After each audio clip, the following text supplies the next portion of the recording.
Dans le foot, t'auras beau dire ce que tu veux. C'est le sport collectif le plus individuel. Il lui donne un penalty. Même lui, il était choqué qu'il y ait penalty pour lui. Tu comprends direct. C'est la Belgique, tu vois. Maintenant, il y a des blessures qu'il n'y avait pas avant. Des trucs que moi, je connaissais pas. Je pense que c'est la charge de travail. Tout ce qu'on fait et ce que je fais personnellement, parler de mon détail sportif, mais parler aussi de ce que je fais sur le terrain. On va le dire clairement, hein, les meilleurs supporters de Belgique, pour moi, restent le Standard de Liège. La réalité des choses, c'est que quand tu joues à l'Union, il faut faire 3 fois plus que quand t'es à Anderlecht. Quand tu joues à Marseille, c'est pas une ambiance que c'est un concert. Sérieusement, la finale de la Coupe, ils peuvent pas la mettre un peu plus tard, après les playoffs. Ah, il est pas content. Après, il a dit Karel qu'il fallait La pas se Belgique, cacher. on a dit c'est la Belgique. 90 minutes, le podcast qui débriefe toute l'actu foot du week-end avec Séverine et Le Med. Salut tout le monde, je suis ravie de vous retrouver aujourd'hui pour ce premier épisode de votre nouveau podcast 90 minutes, le podcast qui débriefe toute l'actu foot du week-end. Et chaque semaine, je serai accompagnée par Le Med. Salut Le Med. Exactement. Salut, tu vas bien? Bien et toi? Ça va super. Merci d'être là. Ça fait plaisir. Ça va faire plaisir de parler de foot avec quelqu'un qui s'y connaît un peu moins, donc on va essayer de te faire découvrir plein de choses. C'est ça. Il y avait un moment, je regardais beaucoup le foot, là un peu moins. Du coup, c'est le bon moment C'est pour me parfait, c'est replonger. nickel, on a hâte. Et cette semaine, on reçoit Loïc Lapoussin. Salut Loïc. Salut Séverine, salut tout le monde. Comment tu vas? Très bien. Très bien, heureux d'être là? Heureux d'être là, toujours. C'est un Toujours. plaisir. Et on a la chance et l'honneur d'avoir Adrien Trebel avec nous. Salut Adrien. Bonjour Séverine, Comment- bonjour à tous. Tout va bien. Content, Lolo il est là, donc c'est top. C'est en famille là, non? C'est un peu en famille. Exactement. Ouais, on est en famille, ça fait toujours plaisir en plus. Une emblème de la Belgique, c'est toujours un plaisir d'être là à ses côtés. Et un peu les copains, vous êtes tous les deux français, donc vous connaissez bien? On se connaît de Nantes, hein. Bah oui, c'est ça, Ouais. vous étiez ensemble à Nantes, ouais. Lui, plus personnellement, lui, il me connaissait pas, moi je le connaissais. Ouais. Je le Ah, connaissais c'était pas, comme je ça, le c'est connaissais toi qui avais le pas. dessus? Il est toujours dans la vie, toujours il rajoute. Il me connaissait pas, il me connaissait pas. J'étais jeune, je suis arrivé, c'était mon idole. Ah, carrément? C'est Ouais, heureux c'est d'entendre mon ça. Ah, ça fait plaisir, ça fait plaisir. Ça veut dire que je lui ai laissé une bonne image, mais j'entendais aussi, parce que je suis plus âgé que lui, donc j'entendais dans les équipes plus jeunes que voilà, il y avait un petit qui faisait le travail. Et c'est pour ça qu'aujourd'hui, on lui a donné Lapoussin. Un Tout le monde petit l'appelle qui comme faisait ça. le travail. Ouais, qui faisait le travail. Et puis aujourd'hui, voilà, il fait partie des meilleurs à son poste dans le championnat belge. Donc c'est cool. Et toi, ça te fait quoi d'entendre ça? C'est quand même pas... c'est ton idole apparemment, c'est ton emblème. Ouais, c'est mon idole. Après, pour le coup, on n'entendait pas beaucoup parler de moi à FC Nantes parce que j'ai pas joué. Mais peut-être qu'il parle en Belgique, mais ça fait toujours plaisir. C'est quelqu'un qui connaît le football et personnellement, qu'une personne comme lui dise ça de moi, ça peut que me faire plaisir. C'est flatteur. C'est flatteur. Ça, vous avez passé un bon week-end, on est lundi là? C'est ton anniversaire d'ailleurs. Super week-end, c'est mon anniversaire. Ouais. Les anniversaires. Merci beaucoup. Ça fait plaisir. 26 ans, ça grandit, mais pas tellement. Pas tellement. Toi, t'as joué hier? Moi, j'ai joué Ouais. hier. T'étais hier, au stade ou pas? J'étais au stade, ouais, j'étais au stade. C'était une soirée de fou hier, hein. On va en parler d'ailleurs. C'est un gros débrief parce que c'était une soirée de dingue. 7 matchs en même temps, tous les matchs à 18h30. Beaucoup d'enjeux, plein de rebondissements. Je sais pas comment vous l'avez vécu, mais moi j'étais à Bruges, c'était une folie, quoi. Vraiment. Honnêtement, j'étais en plein dans le match, donc j'ai Oui, c'est pas ça, pu voir d'office, t'as pas- les autres matchs. Après, c'est vrai qu'après la fin du match, on a regardé qui était dans les playoffs. Je me suis dit, ah ouais, je m'attendais pas à ce que Bruges y soit dans les Ouais. playoffs 1. Après, D'ailleurs, justement, les playoffs, donc les Champions Playoffs, il y a Genk, l'Union, il y a l'Antwerp et il y a Bruges. Dans les European Playoffs, moi je trouve ça un petit peu inattendu, un petit peu, je sais pas, il y a la Gantoise, Standard, Westerlo et le Cercle. Donc pas d'Anderlecht, pas de Charleroi, on en parlera plus tard. Mais c'est assez inattendu, non? Quand tu vois ça? Non, tu trouves pas? Genre Westerlo, tu t'y attendais? honnêtement, on s'y attendait dans le sens que nous, quand on arrivait en D1, on savait on surfait sur notre saison passée en D2, donc on s'est dit qu'au Westerlo, ils allaient faire un peu la même chose. Ouais. Après, ça n'a pas menti, ils l'ont prouvé à plusieurs matchs, ils ont joué plusieurs gros favoris du championnat, ils ont répondu présent. Je pense qu'ils méritent leur place au vu de cette saison. Et Bruges, quand tu dis que Bruges, c'était inattendu? C'était inattendu dans le sens que ça dépendait pas que d'eux. La Gantoise à domicile contre Ostende, je pense que personne s'attendait à ce qu'ils perdent le match. Ouais, non, c'est vrai. Et toi, Adri? Ouais, je pense que sur le top 4, mis à part Bruges où personne les voyait passer, la règle est respectée. Les autres méritent amplement. Et concernant les playoffs 2, nous, on n'était plus maître de notre destin avant le match. Et voilà, le Cercle, je pense que c'est une des équipes qui, en Belgique, a la plus grosse intensité de jeu et un gros pressing. Ils sont très physiques. Hein. Ils sont très physiques. Et puis Westerlo, moi je trouve qu'ils ont une bonne équipe. J'ai connu Jonas de Roek à Anderlecht, qui avait des très bonnes idées de jeu, et aujourd'hui il a réussi à le faire avec Westerlo. Mais je pense qu'en Belgique aujourd'hui, le championnat a évolué, et même ceux entre guillemets qui sont considérés comme des petites équipes peuvent battre les gros. Donc je suis pas très, très surpris de voir Westerlo et le Cercle dans les playoffs 2. Mais tu sais c'est quoi les playoffs? Justement, je me demandais c'était quoi les enjeux de ces playoffs. Ah non, mais je voulais aussi dire par rapport aux petites équipes que moi je connaissais l'Union mais à l'ancienne. Et pour moi, c'était un peu là où mes potes jouaient à l'ancienne. Tu vois, donc je m'attendais pas à ce que l'Union ait sa place aujourd'hui. On l'a vu en Europa League ou même en Ligue belge. Ouais. Et donc je trouve ça fou parce que je reviens comme d'un coma de 3 ans. Je suis en mode l'Union et en Europa League et en Ligue belge, c'est fou. Et tu sais que d'ailleurs, c'est ce qui revient souvent, c'est que je pense que même l'Union en a un peu marre d'être considérée comme un petit club. Ouais. C'est vrai, il y a encore ce côté-là, non? Ouais, il y a toujours ce côté-là. Je pense que ça nous dérange tous un peu parce que ça fait 2 ans qu'on prouve quand même en D1 belge. On est toujours considéré comme un petit club. Après, je pense que c'est peut-être dû aux infrastructures, à notre stade. Tu vois, il y a plein de choses qui jouent, mais je pense qu'honnêtement, si on regarde ce qu'on produit sur le terrain, on devrait être considéré un peu comme les plus grands ou parmi les plus grands. Après, c'est le football, c'est comme ça, il faut accepter. Il faut répondre présent sur le terrain, quoi qu'il arrive. C'est comme ça, tu sais, en fait, leur stade n'est pas homologué pour jouer en Europe. Donc, ils doivent jouer là, à Anderlecht, vous avez joué. C'est spécial, non? C'est assez spécial. Après, je pense que c'est plus spécial pour les supporters que pour nous, les joueurs. Parce qu'en soi, nous, quand on est sur le terrain, on joue, qu'on soit à Anderlecht ou à l'Union, c'est nos supporters qui sont derrière nous. Après, je pense que pour les supporters, c'est vrai que ça devait être assez spécial, surtout à Anderlecht. L'Union, il y a une certaine rivalité depuis des années.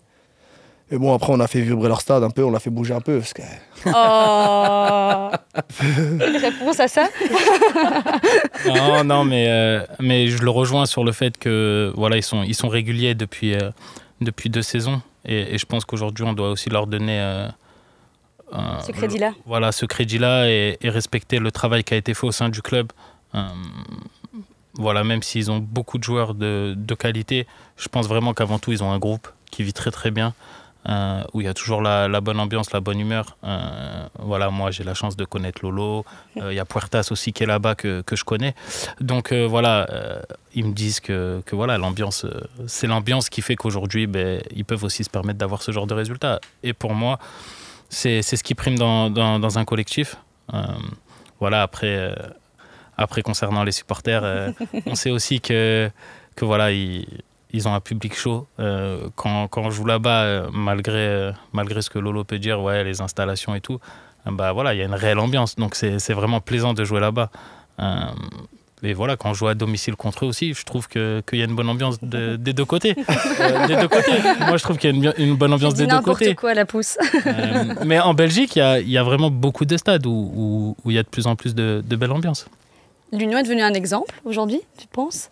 Je pense. Après, aujourd'hui, on va le dire clairement, hein, les meilleurs supporters de Belgique, pour moi, restent le Standard de Liège. Voilà, c'est vrai que moi aussi, à chaque fois que j'y vais, je trouve ça très spécial. En termes d'ambiance, de tifo, voilà, c'est vraiment impressionnant. Après, il y a vraiment des stades où moi, je prends du plaisir à jouer parce qu'il y a vraiment une top ambiance. Donc, on peut citer le Standard. Anvers aussi, c'est pas mal. Maintenant, ils ont une tribune tout à fait fermée. Il n'y a plus personne qui peut aller. C'est trop particulier, ça. Ouais, je pense. Ça ne change rien. Parce que je sais qu'elle est classée, mais ça ne change pas grand-chose. Il leur reste une tribune à finir. Et après, une fois que ça sera fini, je pense que ça va être... le meilleur stade. Hein, avec, le niveau stade, pelouse et tout, c'est rien à dire. C'est vrai, c'est à ce point-là. Ouais, franchement, c'est... Ouais. Puis les joueurs qui sont là-bas, moi je connais bien Kerkens, il m'a dit les installations, c'est haut niveau. C'est carré, quoi. Est-ce que toi, tu as vu, la Poussin, une amélioration des supporters, du coup, quand tu es arrivé à l'Union Saint-Gilloise et aujourd'hui? Forcément, je l'ai vu, parce que quand je suis arrivé, on était en Division 2, donc forcément, ça n'a pas le même impact que quand tu es en Division 1. Après, c'est vrai que depuis que je suis arrivé à l'Union, on a beaucoup connu la victoire, donc forcément, ça attire les gens. Après, en plus, quand je suis arrivé, c'était le Covid aussi, donc... Ah ouais, vraiment... C'était restreint. C'est sûr. Après, forcément, là, au vu de la deuxième saison en D1, plus l'Europa League, j'ai vu qu'il y a beaucoup plus de gens qui étaient intéressés par l'Union. J'ai même, au match aller à Leverkusen, on a croisé des gens du Standard, d'Anderlecht, qui nous ont dit faut pas nous filmer parce qu'à la base, on supporte ces clubs-là. Mais on aime bien l'ambiance. Non, franchement, on aime bien l'ambiance et tout. On kiffe, on est derrière vous.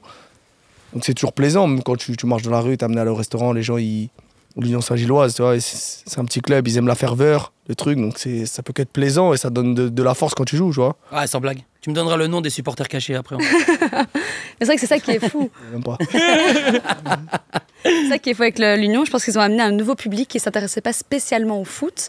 Ils ont amené un public qui était juste fan de l'Union, en fait. Juste supporter de l'Union et qui vient. Et t'as remarqué ça quand même, il y a un nouveau public. Ah, si, j'ai remarqué, il y en a qui ne connaissent même pas, mais Oui, ils aiment bien l'ambiance, la ferveur. Et c'est un peu à la mode de c'est un bon moment. soutenir l'Union. Ouais, il y a un peu on a ce l'impression. côté, C'est vrai qu'ils passent un bon petit moment au stade. Du moment qu'il y a du monde qui crie, Ouais, c'est en tant que footballeur, ça peut que faire plaisir et te donner une petite force en plus, tu vois, Ouais, quand c'est tu joues clair. le match. Donc on apprécie, on profite. Hein. C'est clair. Par rapport aux enjeux, comme ça tu sais, donc tu as les Champions Playoffs et les European Playoffs. Les Champions, le vainqueur a un ticket vers le dernier tour des préliminaires de la Champions League. Le deuxième a un ticket pour les deuxièmes tours préliminaires de la Ligue des Champions aussi. Et le troisième a un deuxième tour préliminaire pour la Conference League. Ok. Ensuite, celui qui gagne l'Europe Playoff, lui c'est pour la Conference League également. Tu as ton ticket pour l'Europa League, etc. Puis tu as une finale qui se joue. Donc c'est quand même assez important. Ouais, et sur un mois en plus. C'est ça, il y a 6 journées, exactement. Il y a le Ah ouais, petit quand même. il y a le titre de Belgique aussi. Le titre de Belgique surtout. L'objectif d'ailleurs, on va en parler, non? C'est d'ailleurs que ça. Ah, forcément, on espère le gagner. Au vu de nos 2 saisons, l'année dernière, on a fini 2e. Au final, tu te rends compte que les gens, ils oublient. Hein. Quand tu gagnes pas un titre, ils vont dire « Ah, c'était bien beau, vous étiez bon. » Mais on retient que les vainqueurs. Donc, forcément, on aspire à le gagner cette année. Et Il y a pas justement une espèce d'obligation, parce que tu fais demi-finale de Coupe de Belgique, quart de finale d'Europa League. Tu peux pas terminer 2e ou juste faire des Champions Playoffs cette saison. Tu vois ce que je veux dire? en tant que compétiteur, on sait qu'on doit le gagner. Maintenant, on se met pas plus de pression. On se met pas plus de pression, on sait ce qu'on a à faire. Et on va rester sur la même dynamique qu'on est depuis 2 ans. On prend match par match, on fait pas de calcul et il n'y a qu'une réalité, il faut gagner les matchs. Donc on va aborder les playoffs comme ça et faut pas se louper. Il y a des matchs cruciaux et faudra pas perdre comme l'année dernière. On parlait de Bruges, c'est assez étonnant, ils ont mis 7-0 à Eupen. Ok, c'est que Eupen, mais ça reste 7-0. Vous croyez pas qu'ils ont envoyé quand même un message lourd à la concurrence? Non, honnêtement, je pense pas. Après, Eupen, ils descendent même d'ailleurs. Non. Non ah bah, Ils ont été sauvés grâce à la victoire du Cercle face à Zult. Par contre, ils te prennent 12 buts en 2 matchs, mais non, ils restent. Non, honnêtement, ça veut rien dire. Hein. Ça veut rien dire. Il y a des gains qu'ils ont envoyé 5-2 contre Anderlecht, je crois. Et au final, ils font 2-2 contre Charleroi. Bon, c'est parce que reste dans qu'un la dernière match. journée aussi. Ça reste qu'un match. Donc après, c'est sûr que ça reste Bruges. Ça va être une équipe qui va poser pas mal de bâtons dans les roues dans les playoffs 1. Mais ils sont prenables aussi, donc... Tu crois pas qu'ils vont être plus que des arbitres? Ouais. Tu crois pas qu'ils vont un peu jouer quand même Ouais, ça c'est là, on parle plus global, c'est la Belgique aussi. C'est la Belgique qui est comme ça. Ça reste un match de foot et... Quand tu dis c'est la Belgique qui veut ça, ça veut dire quoi? Ah, c'est la Belgique qui veut ça. Je sais, c'est la Belgique. Pourquoi tu ne vas pas au bout de ta pensée? Je te donne un petit exemple. Hier, on a joué contre Courtrai. Il y avait un joueur là, qui était en retraite, là, Danen, ou je peux pour pas écorcher son nom. Oui. L'arrière gauche. C'était son dernier match, il arrête sa carrière. Penalty inexistant sur lui, il lui donne un penalty. Même lui, il était choqué qu'il y ait penalty pour lui. Et tu comprends direct. T'es à Courtrai, c'est son dernier match, penalty, c'est lui qui tire. C'est la Belgique, tu vois. La Belgique. Très bien, je participe. Je Donc, pense que la Belgique est corrompue en arbitrage. Non, j'ai pas dit ça. C'est pas ce qui est sorti de ma bouche. Je dis, c'est la Belgique. C'est Moi, la, je l'ai dit, pas c'est trop. la beauté du truc, c'est la beauté, tu vois. Faut accepter, tu vois. Mais donc tu crois que ça va jouer? Parce que alors là on lit entre les lignes.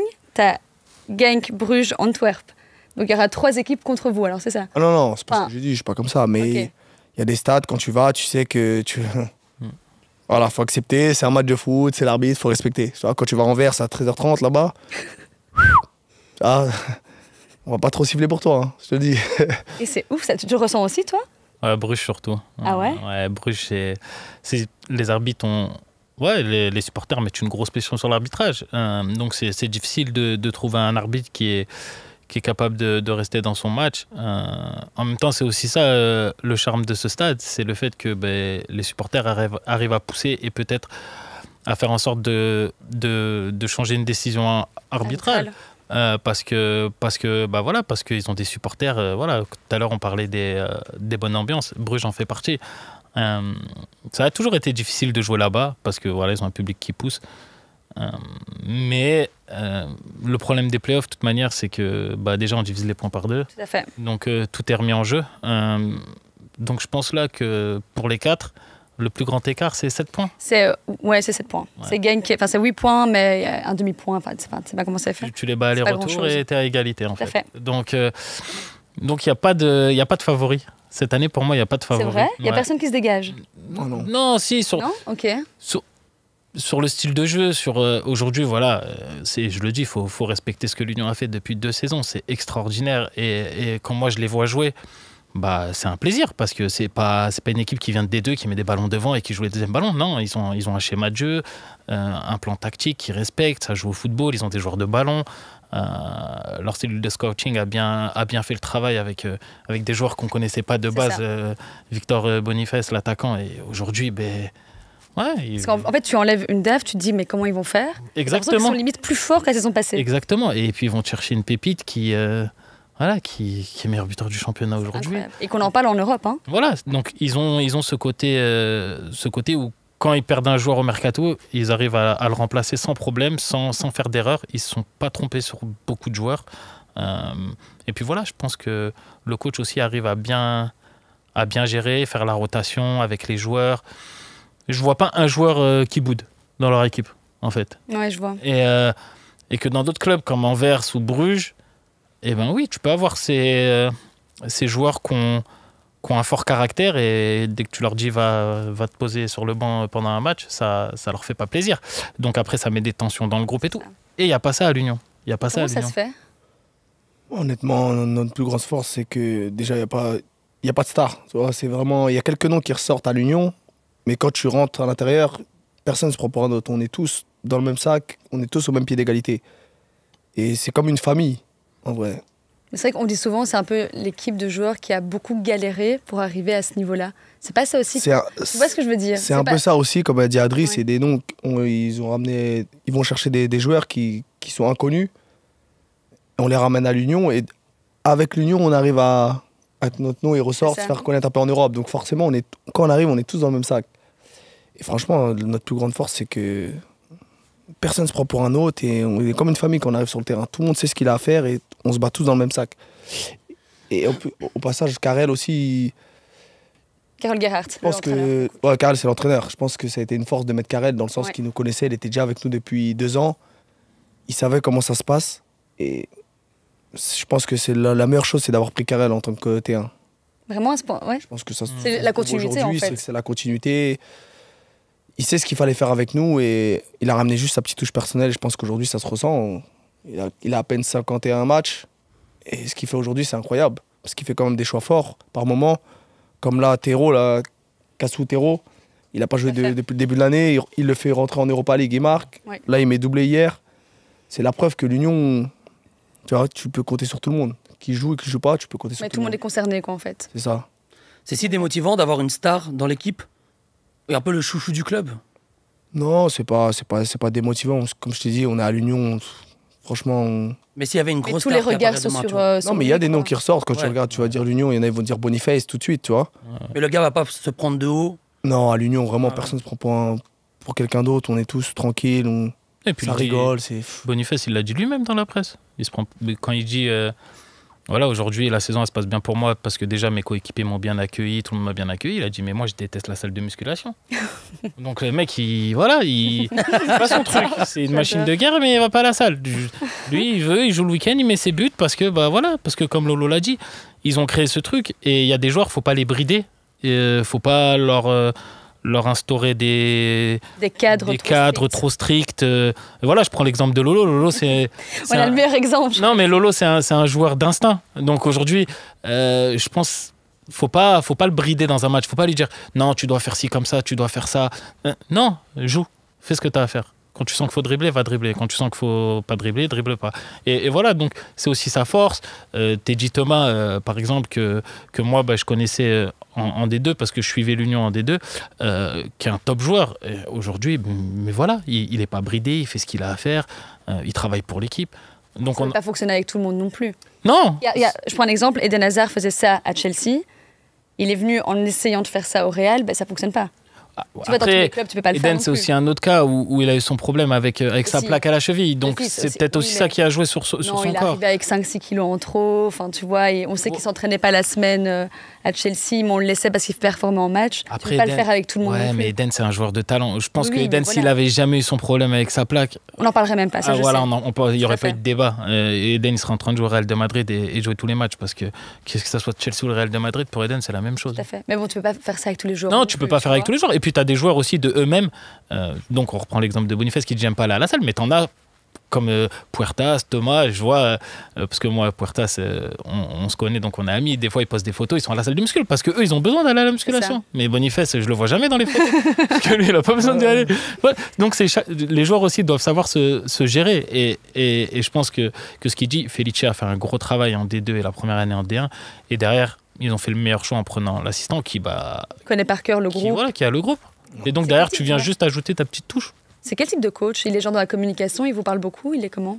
Non, c'est pas quelqu'un qui parle beaucoup. Après, c'est quelqu'un de très proche avec les joueurs. Ça veut dire qu'il va te parler au début de saison, il va te dire ce qu'il a à dire. Après, il va pas te parler plus que ça tous les jours. Mais s'il sent que tu as besoin de parler ou qu'il y a un truc, il va venir te voir. Il va te dire qu'est-ce qu'il y a, dis-moi les choses. Peu importe, tu peux me parler de tout. Je suis ouvert avec le joueur. Côté humain, il est très ouvert. C'est comme un papa pour nous. Il n'y a pas de sujet tabou. Tu peux lui parler, tu vois. Après, il parle pas beaucoup, c'est quelqu'un de... Mais il dit les choses avec tout le monde. Donc, personne n'a quelque chose à lui dire. Ou, tu vois, il est très carré avec tout le monde. Et après, il a ramené sa touche de coach. Personne ne le connaissait. Et on sent qu'il a été joueur aussi. Parce que des fois, il fait des choix. En tant que joueur, tu te dis, mais pourquoi il fait ça? Et au final, ça passe. Il donc il se fait respecter, en fait. Après, un coach, il se fait toujours respecter pour moi quand il y a les bons résultats, déjà de 1. Ça, c'est vrai. Et quand il ment pas aux joueurs, c'est quelqu'un de droit. Et c'est ce qui fait, que ce soit positif ou négatif, c'est quelqu'un qui prend ses dispositions et les assume. Qu'elles passent ou qu'elles passent pas. Et aujourd'hui, ça nous réussit plutôt bien. Donc j'espère qu'on va pouvoir ramener le titre à Bruxelles. Il y a Genk qui est pour l'instant leader. Genk sans Onuachu, c'est la même chose? Non. Non, on est d'accord. Hein, non, c'est pas la même chose, même si je pense qu'ils ont recruté vraiment le même profil avec Tolu. Malheureusement, il s'est blessé en arrivant, mais pour moi, il sera même meilleur qu'Onuachu. Ok. Ouais, parce que techniquement, il est plus à l'aise. Et après, c'est le même physique, ils sont grands, ils ont des gros gabarits. Mais je pense qu'il lui faut aussi cette période d'adaptation.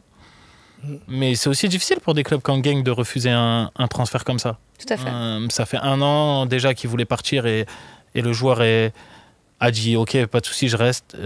Il est resté. Il lui avait un peu promis que quoi qu'il fasse. Voilà, et donc s'il y avait un bon truc, ils allaient le laisser partir. Donc aujourd'hui, lui a fait ce choix, le club aussi.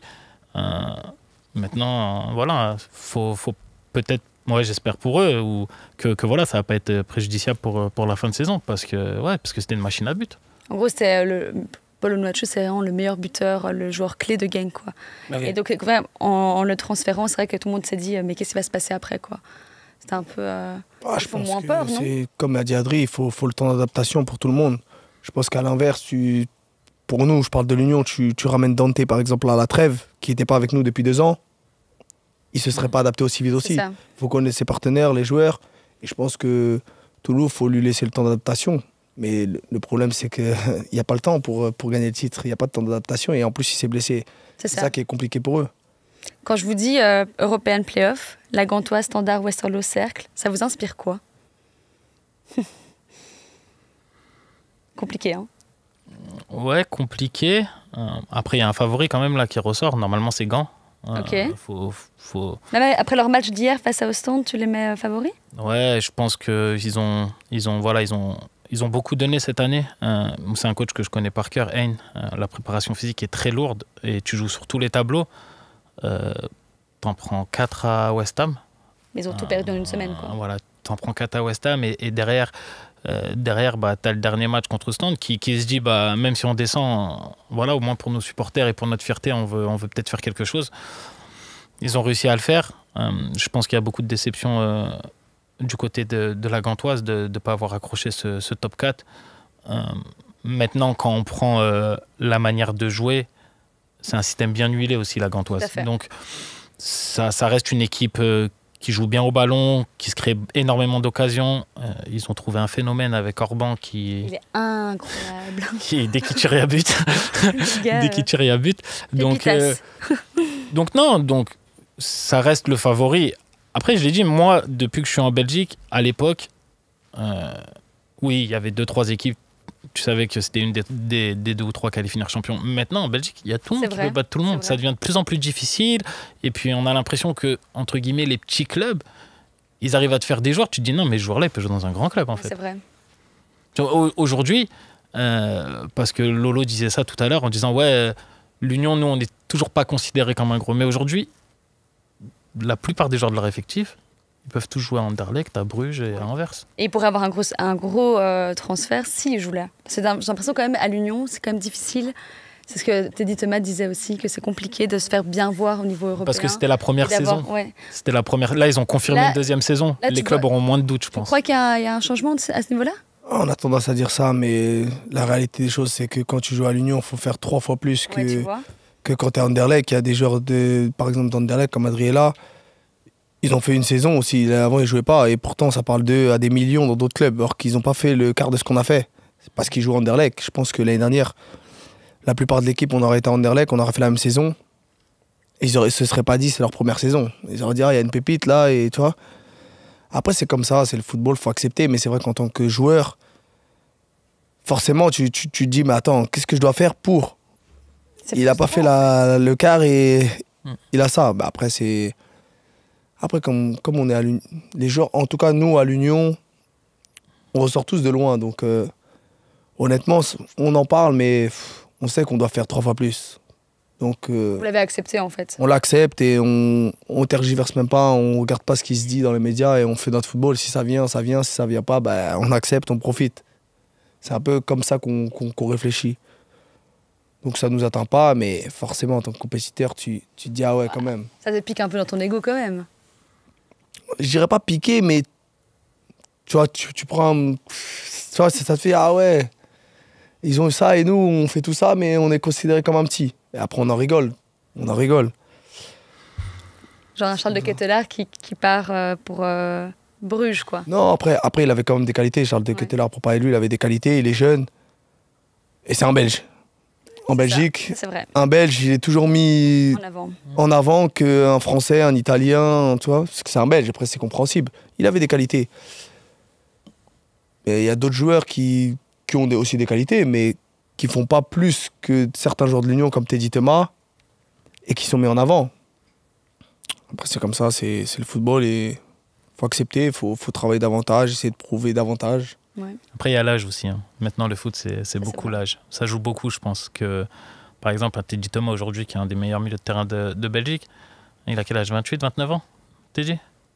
30 même, j'ai 29, 30 ans. 93. Donc aujourd'hui, si tu prends un Teddy Thomas où tu dois aller chercher le petit qui joue avec lui à côté, Amari. Amani, Lazare. Ouais. Donc Lazare, qui est plus jeune. Ouais. Même si c'est pas les mêmes profils, hein, pas forcément. Le club va se dire, qui t'a payé, autant payer sur un joueur plus jeune. C'est aujourd'hui la réalité. C'est vrai, mais ça a évolué par rapport à avant. Parce que les gens se disent, bah ok, nous, je sais pas, je dis une connerie, on va le recruter peut-être 4-5 millions à Mani. Et derrière, je sais pas, s'il va dans un club en Allemagne, il fait une bonne saison. Ah bah nous, nos 400 millions, si on les rentabilise, on va peut-être le vendre 10-12 millions. Mais parce qu'il a cet âge qui fait, il a 25-26 ans. Mais alors qu'un Teddy Thomas qui a 30 ans, tu vas payer peut-être... ou par exemple, moi, je suis le bon exemple, j'ai 32 ans aujourd'hui, donc un club qui paye un transfert sur un joueur comme moi, il sait qu'il ne va pas récupérer sa mise de départ. Oui, c'est ça. Parce qu'aujourd'hui, tu vieillis et aujourd'hui, il faut que les gens prennent conscience que le foot, c'est de plus en plus difficile pour les clubs, sur le plan financier, sur tout ça. Donc, pour en revenir à l'Union, si l'Union, aujourd'hui, je pense que les joueurs, comme Lolo le dit, ouais, il y a peut-être un peu cette déception de ne pas pouvoir être dans un... Mais aussi, c'est peut-être pas aussi le projet de la direction de se dire ok, ça fait 2 ans de suite qu'ils font une top saison, mais si on vend tout le monde, on fait comment nous ? Ouais. On fait comment ? C'est aussi ça, de se dire bah parce que là aujourd'hui, quand tu vois la saison de l'Union, si tu réfléchis, t'es président et directeur, tu te dis ah ouais, là on peut remplir les caisses. Tu vends Lapoussin, tu vends Teddy Thomas, tu vends Amani, tu vends Boniface. Tu joues avec qui l'année prochaine ? Même s'ils ne sont jamais trompés dans les recrutements qu'ils font. À un moment donné, tu peux pas vendre 5-6 joueurs dans un mercato, surtout des cadres et des joueurs importants. Par contre, Teddy, il a quand même dit, Teddy Thomas, qu'il n'était pas sûr d'être la saison prochaine. Il a dit, je ne peux pas promettre d'être la saison prochaine. Je pense que tu poses la question Tout le monde. aux 12-13 qui jouent, ils vont répondre la même chose. Après, je pense que Teddy, il est bien, il y a un projet à long terme avec l'Union, mais en tant que compétiteur, forcément, si tu as l'opportunité d'aller plus haut, de jouer plus haut, personne ne refuse en tant que compétiteur. Ouais, c'est vrai, c'est ça. Après, il faut que ce soit vraiment un projet qui l'intéresse et à long terme aussi, puisque comme a dit Adri, il arrive à la trentaine. Forcément, tu vas au long terme, tu ne vas pas sur 1 ou 2 ans. Non, c'est clair. L'Union, il sait que c'est le capitaine, c'est un bon gars, il fait le taf sur le terrain, il a un projet jusqu'à 33, 34 déjà, sûr. C'est pas sûr que le club qui veut de Teddy tout de suite Ouais, c'est ça. lui propose un contrat à long terme. Après, je Ça pense dépend que... où. Ça dépend où. Après, la France, l'Allemagne, l'Angleterre, ils sont beaucoup sur large pour payer des gros transferts. En Italie, tu joues jusqu'à 40 ans et Ouais, t'as c'est pas de vrai. problème. C'est un championnat où ils n'ont pas de problème en Italie. Justement, on parle d'âge. C'est à quel âge vraiment que tu es au prime de ton football? L'âge à Lolo, 27 ans. C'était plus belles années. Non, mais c'est vrai. Ça se voit. C'est vrai. C'est vraiment vrai. C'est là où, normalement, tu as des plus belles années. J'avais lu un article où, soi-disant, des statistiques avaient été faites sur ça et ils disent qu'à 27-28 ans, t'es dans tes plus belles années où tu connais ton corps, tu sais tout faire. T'as atteint ton potentiel max. Après, moi, je me dis que t'as pas d'âge pour progresser. Tous les jours, tu peux progresser. Mais ouais, je pense qu'à cet âge-là, c'est l'âge où tu te sens le mieux. Mais les joueurs aujourd'hui jouent quand même plus longtemps qu'avant. Moi, j'ai pas l'impression. Non? Non, moi, j'ai pas cette impression. Je trouve que comme avant, à 35 max, c'est finito. Ouais, même avant, parce que j'ai l'impression que maintenant, c'est trop. Ils poussent trop les datas, les trucs, Ça, c'est les vrai. courses, les chi. Maintenant, il y a des blessures qu'il n'y avait pas avant. Ça, c'est vrai. Il y a de plus en plus de grosses blessures, mais vraiment des trucs que moi, je connaissais pas. Et c'est Je dû me à dis, quoi, c'est quoi ça? ces blessures? La charge de... Je pense que c'est la charge de travail de tout ce qu'ils mettent en place. Où aujourd'hui, t'as Je connaissais pas cette partie du corps. pas couru 12 km, t'as fait un mauvais match. Ah, c'est sûr. Ah ouais, non, mais moi je réfléchis pas comme ça, moi. Mais Donc, maintenant, les data, c'est le maître mot. Là, c'est fini. Enfin, tu vois, il y a tout le monde qui parle de data. ouais, de Des data, stats et mais... c'est Regarde que les chiffres en fait. C'est que les chiffres. C'est que Ouais, les mais chiffres. moi- Regarde plus ce que tu fais sur le terrain. C'est Ouais. combien de temps t'as Moi, ça couru, me t'as va marqué pas. combien de fois, truc. Ton C'est que iPad, des chiffres. t'as le prépa qui est avec son iPad, il voit t'es dans le rouge, mais t'as perdu 0 ballon dans le match, ouais, faut le sortir. Et un qui perd tous ses ballons et qui est pas dans le rouge, il reste sur le terrain. Mais le joueur qui gagne, qui fait tourner l'équipe, tu le sors. Moi, Attends, c'est vraiment si demain... réfléchi comme ça, c'est aussi cartésien, c'est comme ça, Mais tac, ouais, tac. ouais, c'est vraiment les datas, c'est un truc de fou. Je sais pas, moi demain si je suis coach et j'ai un joueur qui a des bons datas mais qui perd tous ses ballons et j'ai un joueur qui a des datas moins importants mais qui me fait tourner l'équipe, mais je laisse celui qui a des datas moins importants. C'est lui qui me fait tourner l'équipe. Tout à fait. Je veux pas perdre des points, moi. Donc je vais laisser un joueur qui est moins bien dans un match parce qu'il court beaucoup. Je sais pas. Après, c'est une fois de plus, c'est chacun réfléchit comme il veut. Moi, je sais que j'ai eu des discussions avec des entraîneurs où voilà, moi, je suis pas quelqu'un qui va courir 13-14 km, mais j'ai beaucoup de haute intensité parce que mon profil de jeu veut que j'ai beaucoup de haute intensité. Mais on m'a dit, ouais, il faudrait que tu cours un peu plus de kilomètres. Je leur ai dit non, parce que si je cours plus de kilomètres, je vais perdre en lucidité balle au pied.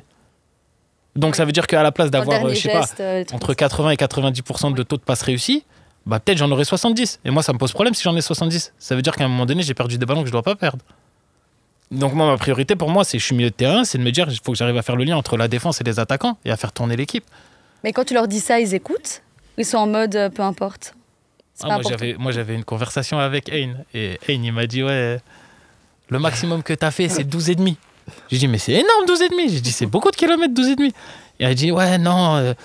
Il m'a donné les exemples de Sven Kums, Kerkens, qui courent énormément, qui courent 13-14 km. Il m'a dit regarde, ils sont à 13-14. À un moment, je suis allé voir le préparateur physique. J'ai dit j'ai des réunions toutes les semaines avec Hein pour les datas, pour les kilomètres. Et il m'a dit ouais, mais Adrien, il faut qu'ils comprennent que vous n'avez pas le même profil, le même style de jeu, et que toi, en haute intensité, bah, t'es 10 fois supérieur à eux, en fait. Donc, en fait, je lui ai dit de m'imprimer ça. Je suis parti dans le bureau à Hein, et je lui ai dit, en fait, que les kilomètres que je faisais pas comme Sven, je les récupérais dans la haute intensité, en fait. Parce que je sprintais beaucoup sur des distances courtes. Et Hein, il m'a dit, ah ouais, c'est vrai que c'est quand même haute et haute intensité. Je lui dis, voilà, donc derrière, il faut aussi que je récupère à un moment donné. Il faut aussi que je récupère. Et depuis ce jour-là, il a compris qu'en fait, moi, je mettais tout sur la haute intensité. Et c'est mon style de jeu, c'est mon profil. Mais comme Lolo, son profil, c'est d'aller dribbler en 1 contre 1. Ouais, c'est faire un peu de show. Même s'il sait faire les navettes, aller-retour, mais Ouais, de temps en temps. Allez. ouais, de temps en temps, mais Allez, tu préfères attaquer que te retrouver derrière. Il y a mon frère Geoffrey qui est pas très loin. Là, ça... Non, mais voilà, aujourd'hui, les data, je pense, prennent beaucoup de place. Et c'est Et, une dinguerie. Et comment ils récupèrent ces données? t'as un GPS quand Un tu t'en GPS. vas. Un GPS, ouais. Un Là, le GPS petit sur truc toi. noir que tous les Ok. jours. les photos. Ah ouais, ok. Mais c'est ça. Même quand tu vas aux toilettes, ils savent. Ah ouais, c'est t'es pisté. J'adore.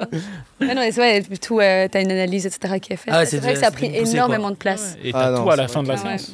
À la fin de la Regarde séance, tout. tu as tout qui est affiché à l'entraînement, ton nombre de kilomètres, ce que tu as fait, pas fait. Quand à la fin de la séance, tu n'as pas assez couru, le préparateur physique, il vient, tu vas courir. Non, c'est vraiment très pointilleux. Je pense que ça peut...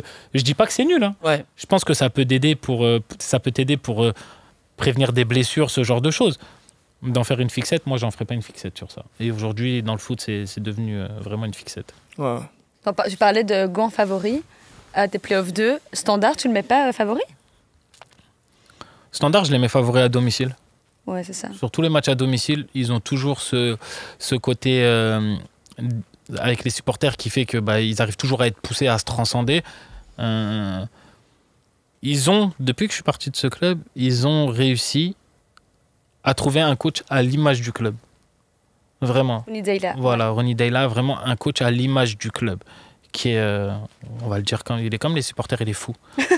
et ça va très bien avec l'équipe. Et aujourd'hui, malgré le fait qu'ils disent qu'ils n'ont pas de moyens, ils ont ramené que des gladiateurs sur le terrain. En fait. Ouais. Ils ont ramené, même s'ils n'ont pas des joueurs comme Boniface à l'Union et tout, mais ils ont ramené quand même des joueurs qui font le travail. Donum, il est transcendé, il Tout à est fait. top. Voilà, donc à domicile, ils vont pas faire beaucoup d'erreurs. Par contre, à l'extérieur, ils peuvent faire le pire de pire. Ils peuvent perdre. Parce qu'à l'image du Standard, parfois ils peuvent faire des matchs de dingue contre les C'est ça. toutes Ouais, grosses mais équipes j'ai du top. l'impression Mais que, contre ouais. vous, par exemple, le match Contre les qu'ils plus ont grosses sorti, équipes, en fait, contre les équipes challenger, un peu, ils se transcendent, comme dit Ouais. Adri. C'est ça. Mais contre les équipes un peu moins mises en avant, c'est un peu plus compliqué. Donc là, ça va être plus compliqué pour eux alors, vu qu'ils jouent Westerlo, Ouais, je Cercle. pense. Ouais. Bon, C'est c'est- ça, et en fait. Westerlo, c'est une équipe assez compliquée quand même. Mais ils posent beaucoup de problèmes. Ouais, c'est Donc, vrai. je les sens pas vainqueurs de ces playoffs 2. Ah, c'est dingue. Non. Et est-ce qu'il va rester, vous pensez, Ronny Deila? On en parle à Bruges. Est-ce qu'il va rester? Faut lui poser la question. Moi, je me demande, Directement. franchement. Non, après, c'est une vraie question. C'est comme un joueur, c'est comme des joueurs de foot. Hein. Ouais. S'il a l'opportunité d'aller plus Je ne haut, pas dire non Bruges. il va pas dire non non plus. Ouais. Donc, Compliqué. après, Mais ce serait une grosse perte, hein, punaise. Ouais, ça va être Ça, ce serait. Mais bon. On va quand même parler d'Anderlecht. Pire saison depuis 1937. Ils sont 11e au classement. C'est quand même assez. Je vois ton petit sourire. C'est quoi ça? moi, j'ai la réponse, moi. Vas-y, explique-nous. Pour moi, Anderlecht qui faisait un début de saison avec Felice, rien à dire. Ouais. On les voyait dans les playoffs 1. Après, malheureusement, ils ont eu un blessé, juste avant de jouer contre l'Union en plus. Ils ont un blessé. Ah, l'épaule, elle a Il y lâché. a qui est là? L'épaule, elle a lâché, l'épaule. Oh là là, L'épaule, elle a lâché. On sait pas comment, mais elle a lâché. Peut-être il était à la salle, hein. Et l'épaule, elle a lâché. Ah, là, c'était le début de la fin. Ah, Là, ça a été le début de la fin. Ok. Non, honnêtement, Anderlecht, ça reste un club historique en Belgique. J'ai pas tout suivi non plus, je vais pas mentir. Mais ils faisaient un bon début de saison. Je pense qu'ils avaient trouvé le coach qu'il leur fallait. Attends, tu penses vraiment que Matsu et. Ouais, je pense que Ah, vraiment connaissant Matsu et Anderlecht, je pense c'était le coach qu'il leur fallait. Ils faisaient le début de saison qu'il fallait. Malheureusement, comme il dit tout à l'heure, on parlait d'une plaque tournante là. Ouais, on on parlait d'une plaque personne tournante, là. centrale là. Voilà, une plaque tournante là. Même on parlait de data là, tu vois. Une plaque tournante.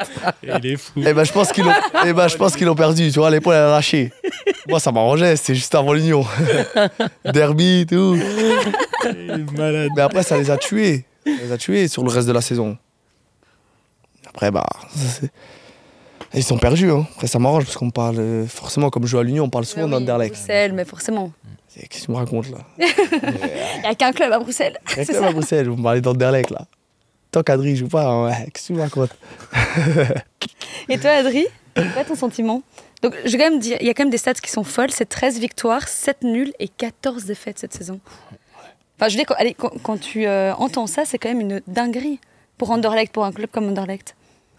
Ouais, non, je pense que peu importe le club, faut trouver une stabilité en fait.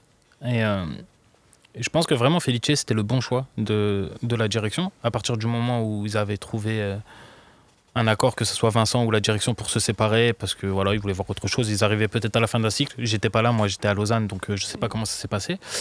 Je pense que Felice, c'était vraiment la bonne personne déjà par rapport à ce qu'il avait fait depuis 2 saisons à l'Union. Et Felice, sa force, c'est de souder une famille comme il a réussi à le faire à l'Union. C'est ce qu'il a voulu faire à Anderlecht. Et on en revient tout à l'heure. Est-ce qu'aujourd'hui, tu as des joueurs qui veulent ça à Anderlecht, être une famille? Moi, la dernière fois que je suis arrivé à Anderlecht, quand j'ai signé à Anderlecht, donc je suis rentré dans le vestiaire, on m'a présenté, le coach m'a présenté auprès de tout le monde. Après, j'ai serré la main à tout le monde. Et quelque chose qui m'a marqué, c'est que Yuri Tillman, c'est l'Under était à côté dans le vestiaire. Et dès qu'ils m'ont serré la main, que ce soit Yuri ou l'Under, on est archi content que tu sois là, on avait besoin de toi. Donc je me suis dit, en fait, je viens dans une famille. Je viens dans un club où ils ont réussi à créer une atmosphère, un groupe, pour que des joueurs qui jouent à ton poste disent ça. Tu sais, dans le foot, tu auras beau dire ce que tu veux. C'est le sport collectif le plus individuel. Ouais. Tout le monde est concurrent. Voilà, tout le monde est concurrent. Donc, tu peux avoir des amis, mais quand quelqu'un joue à ta position et que toi, tu joues pas, bah, tu as cette déception. Et c'est normal, c'est l'humain. On est comme ça. Donc, pour en revenir à Felice, je pense que c'était vraiment le bon choix. Maintenant aussi, quand tu fais venir un coach, et quand tu es dans les gros clubs, malheureusement, que ce soit Real de Madrid, Manchester City, on ne te laisse pas le temps. On ne te laisse pas le temps. Si on avait laissé le temps en compagnie. Vincent lui a laissé le temps. C'est une icône du club, formé au club. Il a été soulier d'or au club. Il a gagné un titre, si je ne me trompe pas, avec Anderlecht. C'est l'enfant du club, Vincent. Donc Vincent lui a laissé le temps avec son projet, tout ça. Et je pense qu'aujourd'hui, un entraîneur, si tu lui laisses pas le temps, c'est compliqué. Si derrière, Felice venait avec le même système de jeu que Vincent, il y avait eu ses résultats, j'aurais dit, il n'y a pas de problème. Sauf que là, Felice est venu avec un autre système complètement différent. Où là, tu dois réadapter tout un groupe qui ont été pendant 3 ans avec un système de jeu, un 4-3-3. Et là, tu viens et tu joues en 3-5-2. Oui, c'est ça. Ouais, donc, il faut aussi que les gens prennent conscience de ça. Aujourd'hui, on l'a bien assimilé pendant la préparation. On a fait un très bon début de saison. On a juste perdu un match. C'était au cercle parce qu'on a pris une carte rouge. Et on aurait même pu gagner ce match, mais on l'a perdu. Et derrière, moi, même après cette défaite au cercle, je sentais que déjà, on était un peu en train de lâcher sur ce qu'on faisait à la préparation.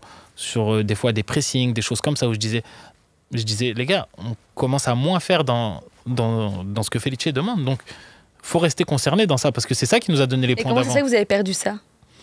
Je ne sais pas comment ça se fait. Après, tu as aussi des joueurs qui se disent peut-être, et parce que voilà, on avait des joueurs, t'as des joueurs à Anderlecht, tu as toujours des joueurs de caractère. Donc il y a des joueurs, quand ça leur convient pas, ça leur convient pas. Ils te le disent. Ah oui, vraiment comme ça? Ouais, bien sûr, mais c'est normal. Et je pense que c'est un peu dans tous les clubs, où si tu n'arrives pas à faire passer ton message à un joueur en lui disant « mais vous êtes tous sur le même pied d'égalité », mais c'est pas le devoir du coach de réussir à faire ça? Si, mais c'est ce que Felice a très bien fait pendant la préparation, où on faisait plein d'activités, tout le monde était là, on voit vraiment tout se passait bien. Et après, il y a eu un truc qui, je sais pas si ça s'est cassé ou pas. Et voilà. Et à la fin, moi, je me suis blessé à Berne, à l'épaule. Et j'étais là à tous les matchs. À tous les matchs, j'étais là. Et moi, j'avais un œil extérieur. Donc, des tribunes, je voyais. Et je voyais que c'était pas ce qu'on faisait sur les matchs d'avant.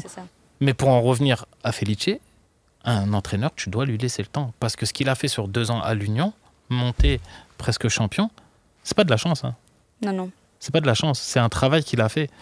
Vincent a commencé à Anderlecht, première saison, avant le Covid, on n'était pas bien placé. 2e saison, on accroche les playoffs. 3e saison, il finit 3e. Je pense que si Vincent était resté, cette année, tu te battais pour le titre. Ah oui? Ouais, tu te battais pour le titre. Avec ce noyau-là? Pas forcément avec ce noyau. Okay. Parce que Vincent, c'est lui qui décidait des joueurs qu'il faisait venir. Donc avec les joueurs qu'il faisait venir et la façon dont il veut s'entraîner et la façon dont il prépare ses séances d'entraînement, tous les jours, tu apprends avec Vincent Kompany. Tous les jours. Donc, mais il a eu ce temps. Il a eu 3 saisons devant lui. Et aujourd'hui, ce qu'il a fait à Anderlecht, il l'a reproduit à Burnley. Ouais. Et il va monter en première ligue. Il monte en première ligue. Ouais. Voilà. Mais donc, quand on dit que Felice Mazzu n'est pas un entraîneur des gros clubs, c'est faux. C'est peut-être aussi le moment. Le Ok. moment où tu pars à Genk. Mais c'est aussi difficile pour Felice de se dire, comme il disait Lolo, c'est difficile à un moment donné de te dire, entre guillemets mieux, j'ai une meilleure opportunité, un club plus huppé. Est-ce que c'est pas le moment d'y aller? Il pouvait pas dire non plus. Ouais, il ne pouvait pas dire non. Après, pas le dire problème de Felice, pour l'avoir pendant 2 ans, c'est quelqu'un, comme il dit Adrien, qui a besoin qu'on lui laisse le temps. Sauf que le problème, c'est que quand tu arrives dans des gros clubs, tu n'as pas le temps. C'est ça. T'as pas le temps. Donc, c'est un peu paradoxal dans le sens que Felice, ça peut aller comme ça peut ne pas aller. Et surtout que Felice, c'est quelqu'un qui est beaucoup dans l'affection, qui aime pas trop les prises de tête. Et quand tu es dans des gros clubs, il y a souvent des genres de caractère aussi. C'est ça. Et je pense que c'est un petit peu le problème avec Felice, c'est dans le sens qu'il aime pas les gens. Quand je dis il aime pas, c'est qu'un genre de caractère, il peut te répondre devant toute ton équipe, tu vois. Et là, il faut que tu restes assez lucide tout en te faisant respecter. Felice, il n'était pas adepte de ça. Donc, Felice, c'est que quand il parle, même si tu n'es pas d'accord, tu dis rien. Et après, tu vas parler avec lui, Ok, en one-to-one, comme ça, one-to-one, petite etc. discussion, Voilà. Ok. Malheureusement, dans les gros clubs, il y a souvent des genres de caractère et on ne te laisse pas le temps. Donc, c'est pour ça qu'on dit que Felice, il a un peu du mal dans les gros clubs. Après, je pense que si un gros club demain lui laisse le temps et lui laisse carte, Exactement. il va faire ce qu'il a à faire. Il va créer une famille, il va prendre le temps de créer la famille, il va faire son groupe et ça ira tout seul. Mais quand on voit ce qu'il est, parce qu'on va parler quand même de Charleroi, quand on voit ce qu'il a fait à Charleroi depuis qu'il est revenu, je crois qu'il n'y a pas meilleur duo, enfin club. Après, ces petits clubs, entraîneur. ils te laissent plus de temps, ils te donnent les clés. Au Felice, final, sur ça, il est se fort. joue à quoi? Il ne se qualifie pas pour les playoffs 1, c'est 2-2 hier face à Genk, mais il ne se qualifie pas à cause de ce match arrêté face à Malines qu'il menait. Donc, Là, sur le match d'hier, 0-1. en plus. En plus, il y a s'il toutes les gagne, occasions. s'il gagne, c'est Il y a des mérité. poteaux, des transversales, tu as de tout. Quoi. Ouais, il Tu as mérite de Bayo gagner qui. hier. Il mérite Exactement. de gagner hier. Non, mais c'est. Je sais pas, il a repris. Je sais pas c'était quoi le classement quand il a repris Charleroi, mais à un point, il était. C'est ça, un point. Ouais, il était Et au en fait, playoff. il y a un match à ce match face à Malines Face à qui Malines, a arrêté voilà, sans Costa ce match à Corridor Malines. style. Ouais. Voilà. Et aujourd'hui, bah, voilà, t'es en playoff. Donc, voilà, c'est. De toute manière, moi, j'ai toujours dit quand t'es joueur, c'est facile de tirer sur un entraîneur. Parce qu'un club va jamais virer 25 joueurs. Non. Tu sais. C'est vrai que c'est toujours la personne que La tu personne la plus facile à Exactement. virer, c'est un coach. Ouais, bah, Ouais, si tu dois virer 25 joueurs, Ouais, faut c'est- s'accrocher, quoi. Tu vois non, mais tu peux pas, en fait. C'est juste une logique. Voilà, t'as pas de résultat, les joueurs. On va virer le coach. le coach. Voilà. Et avant que Felice se fasse licencier, moi, je l'ai dit dans le vestiaire, j'ai dit, mais c'est pas le coach le responsable, en fait. Parce que le coach, il donne un système, des principes de jeu. Mais si on le respecte pas, c'est qui sur le terrain? C'est pas le coach, hein. C'est nous, les joueurs. Donc, à un moment donné, il faut aussi prendre ses responsabilités. Faut aussi prendre ses responsabilités, les assumer, de se dire, ouais, j'ai pas été bon. Mais donc, il n'était pas assez respecté par le vestiaire. Si, bien sûr qu'il était Alors respecté. pourquoi les. Bien sûr qu'il était respecté.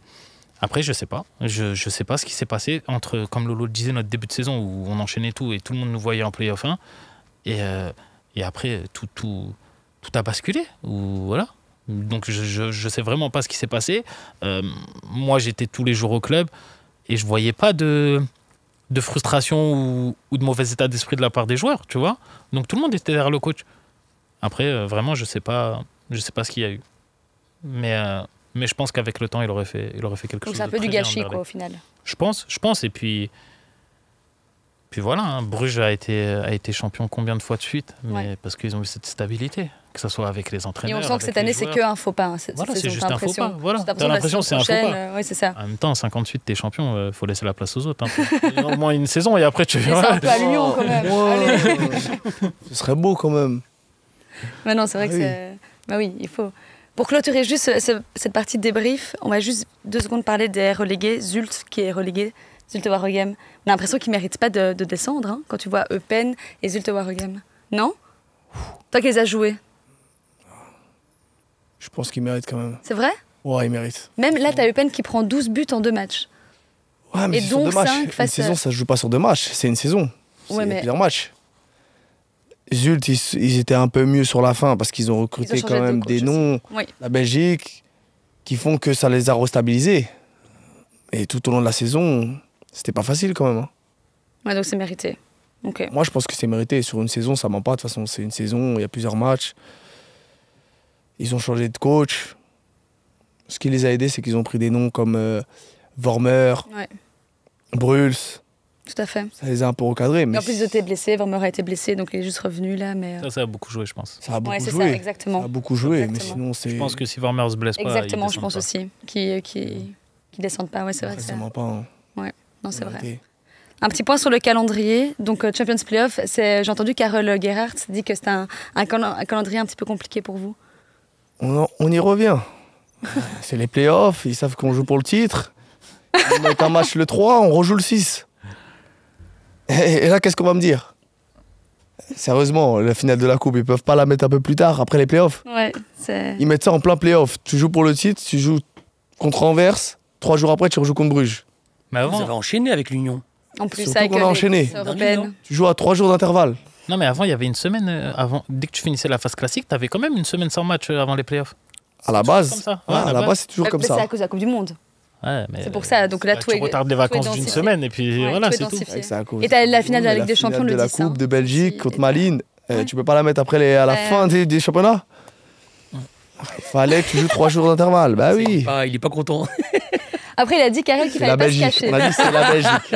On y revient. C'est la Belgique. Voilà. Après, Ah, mais moi, ça- je pense que ça va pas vous gêner à vous. Mais vous avez fait qu'enchaîner. Ouais, et vous, faut rester Le sur ce rythme. rythme. C'est tant mieux pour vous, en fait. Je pense vraiment.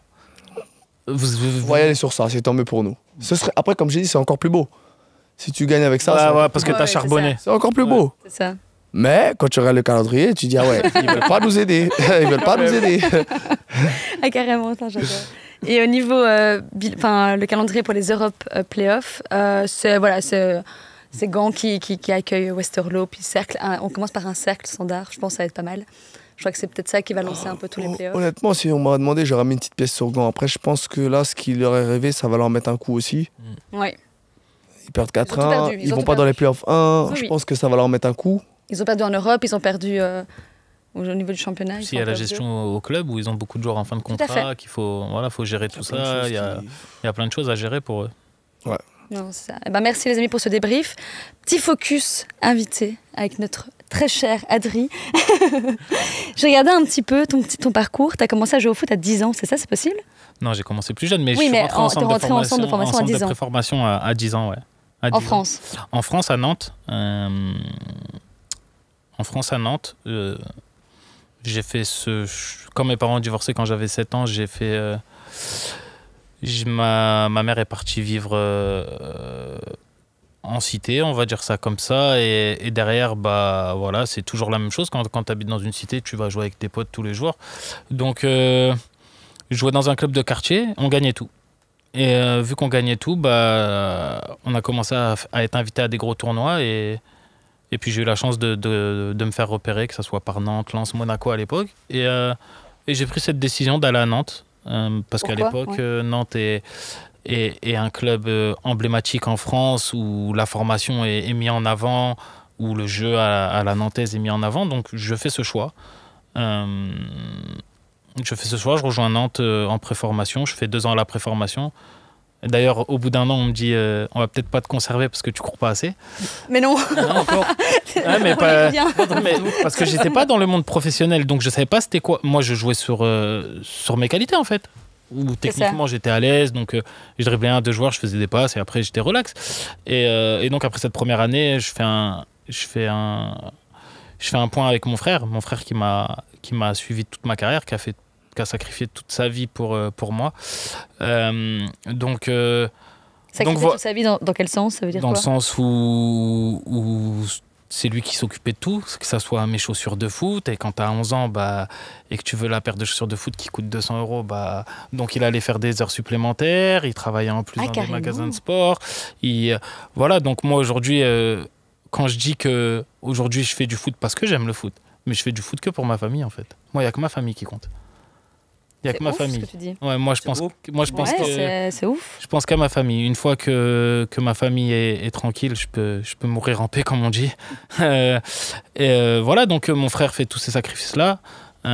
Et après la première saison, il me dit, écoute Adri, maman, elle voulait pas te laisser partir. Je l'ai un peu forcé. Au final, elle a accepté. Et maintenant, voilà, t'es pas parti pour revenir au bout d'1 an. Donc cet été, on va prendre un préparateur physique et tu vas commencer à travailler. Et donc, moi, je savais pas c'était quoi travailler, donc j'ai commencé à travailler, à comprendre c'était quoi prendre soin de son corps, faire des séances supplémentaires, tout ça.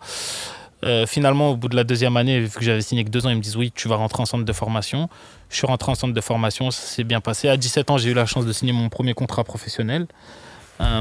J'ai fait mes 3 saisons. Ensuite, il y a un coach qui est arrivé, Michel Derzakarian, avec qui j'avais pas une grande affinité. Où voilà, il me considérait comme le talent du club, mais il me faisait jouer 5-10 minutes par match. Donc, voilà. Donc, on était en négociation pour prolonger un contrat de 5 ans. Et moi, je demande l'avis à tout le monde. Parce que, comme je vous ai dit, c'est ma famille qui est importante. Donc, je demande l'avis à ma mère, à mon frère, à ma sœur. Moi, j'avais déjà ma réponse. Et je vois que je fais de la peine à ma mère, en fait, en refusant de prolonger ce contrat. Parce que ma maman se dit, oui, bah, tu vas te retrouver au chômage, c'est compliqué, c'est ton rêve, et aujourd'hui, tu vas peut-être arrêter. Et finalement, moi, j'ai toujours été quelqu'un qui aime prendre des risques. Donc, je décide de ne pas prolonger. Et je me retrouve au Standard de Liège. Mais à la base, comment tu t'es retrouvé au Standard de Liège? C'est quoi le... À la base, je suis à Bruges, à la base. Je suis dans les bureaux de Bruges. Mais non. Si, avec Vincent Manhart. À la base, je suis à Bruges, mais sauf que j'avais passé 6 mois à la cave à Nantes où ils m'ont fait... à 19 ans, ils m'ont fait... Ouais, parce qu'à 19 ans, t'as pas envie de faire ça tous les jours. Je faisais que de courir. Tous les jours. Et quoi, ils voulaient te stimuler? En fait, ils voulaient me faire changer d'avis, me faire craquer, se dire non, tu vas signer ce contrat et tout. Okay. J'ai pas lâché jusqu'au dernier jour. Le président a essayé de m'appeler en me disant voilà, c'est bon, on va trouver un accord et tout. Je dis non, après, on est allé trop loin parce qu'on est parti devant la commission juridique, parce qu'ils ont voulu me renvoyer du noyau A. Donc ça allait trop loin. Je dis au président, même si je signe aujourd'hui avec tout le respect que j'ai pour vous, c'est un choix personnel en fait. Il y a quelque chose qui s'est cassé. Donc je peux pas signer et derrière, même si je signe 5 ans, il va se passer quoi? Les mauvaises conditions, quoi. Voilà, t'as plus voilà. Donc derrière, je suis parti. On m'a appelé pour mon manager m'a dit on m'a appelé pour Bruges. Faut qu'on se déplace à Bruges. Je me déplace à Bruges. C'était l'année où Torgan Hazard est soulier d'or. Oui. Donc les derniers matchs c'était Bruges-Jules Varegem à Bruges. Donc on voit Manhart avant le match. Oui, non, t'as un profil qui nous intéresse. On veut que tu viennes. Nanana. Juste, on doit discuter bien avec le coach à la fin du match. Laisse-lui. Je dis pas de souci. On discute à la fin du match et tout. Donc Manhart discute avec le coach dit laisse-moi une semaine. Moi je dis à Manhart non, j'ai plus une semaine. Je viens de passer 6 mois à courir tous les jours, j'ai juste une envie, c'est de partir en vacances. Donc là j'ai pas une semaine. Donc c'est soit aujourd'hui je signe, soit moi je prends mon train. Et j'avais un accord, pas un accord, mais il y avait Caen qui était là à l'époque, qui montait en Ligue 1, qui voulait que je rejoigne Caen. Je dis donc moi je vais à Caen, qui veut que je vienne à Caen. Je dis soit c'est vous, soit c'est Caen. Et en rentrant, en allant à la gare de Bruxelles Midi, on attend notre train et le téléphone de mon manager sonne et le Standard de Liège appelle. C'est ouf cette histoire. Ouais, le Standard de Liège appelle en disant on a vu Adrien à Nantes, ça va être fini là en fin de contrat. Est-ce que ça peut l'intéresser de venir au Standard? Et moi je lui dis ouais. Et donc j'appelle William Vainqueur que je connaissais de Nantes et William me dit ouais viens. Il me dit viens, les yeux fermés viens. Tu vas adorer l'ambiance, la ville. Tout est bien. Bon, l'ambiance, oui. La ville. La ville, moi, j'ai bien aimé. Moi, j'ai tout adoré. Et donc, voilà comment je me suis retrouvé au Standard de Liège. Quel timing. Ouais, c'est ouf. J'étais à la gare, mon train à 15-20 minutes près. Je devais le prendre pour repartir en France. Et finalement, on m'a dit non, tu prends la voiture et tu reviens. Donc, on a pris la voiture. Mon agent a loué une voiture. On est parti à Liège et j'ai fait mes tests médicaux. Le jour même et le lendemain je signais mon contrat. Attends, et avec Bruges, comment ça s'est fait? Avec Bruges, moi je suis toujours quelqu'un de très... j'ai appelé mon manager, j'étais avec mon manager, j'ai dit mon manager, appelle Bruges, j'ai dit on a un accord avec le Standard. Et voilà. Mais Vincent Manhart a dit oui, je peux comprendre le joueur, il n'y a pas de problème. Voilà. Donc comme ça, je me suis retrouvé à Liège. Et puis tu fais le Standard et puis après tu vas à Anderlecht. Je fais le Standard et après je vais à Anderlecht. Mais je l'ai toujours dit, c'était un choix purement sportif et pas financier. Parce que tout le monde pensait que c'était un choix financier, mais pas. Même encore maintenant, beaucoup qui le disent. Oui, beaucoup qui le disent, mais à l'époque, s'ils savent aussi que j'étais, il y avait Gand qui me voulait aussi à l'époque, et Gand me proposait un meilleur contrat qu'Anderlecht. Donc c'était vraiment pas un choix financier, mais vraiment un choix sportif. J'avais dit à mon frère, et je vais tout gagner en Belgique. Tant que j'ai pas tout gagné, je quitte pas la Belgique. Ok. Et j'avais gagné la coupe avec le Standard. Je viens à Anderlecht, je gagne le titre et je gagne la Supercoupe. Donc après ça, tu peux partir tranquille. C'était partir en fait, c'était le projet en fait. C'était le projet en fait. Check, c'est bon. C'était le projet, c'était le projet. Après forcément, si vous pouvez en gagner 1, 2, 3, 4, 5, vous dites pas non. Moi, j'ai pas eu de problème. Et derrière, voilà, j'arrive à l'été où on discute pour partir. Et finalement, je pars pas, je reste à Anderlecht. Et où voilà, on m'expose un nouveau projet avec des jeunes qui m'intéressent. Et voilà, et après, on connaît un peu tous mon histoire où c'est en dents de scie, mais ça fait partie aussi de la carrière d'un footballeur. Et comme je l'ai dit, je suis pas quelqu'un de rancunier, j'en veux à personne. La seule chose aujourd'hui, jusqu'à aujourd'hui, qui a compté pour moi, c'est ma famille. Mais le bilan que tu tires de ton expérience à Anderlecht, c'est quoi? Parce que là tu termines, tu vas quitter Anderlecht. Ouais. Mais le bilan que tu tires, c'est quoi?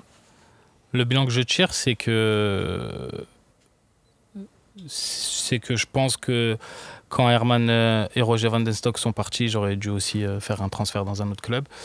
Parce qu'une fois de plus, je ne dis pas que la direction n'est pas compétente, loin de là, mais une fois de plus, ça demande du temps. Et je pense que Roger et Herman Van Osbeek ont mis du temps avant de faire d'Anderlecht ce qu'il était auparavant, c'est-à-dire pour gagner 34 titres de champion.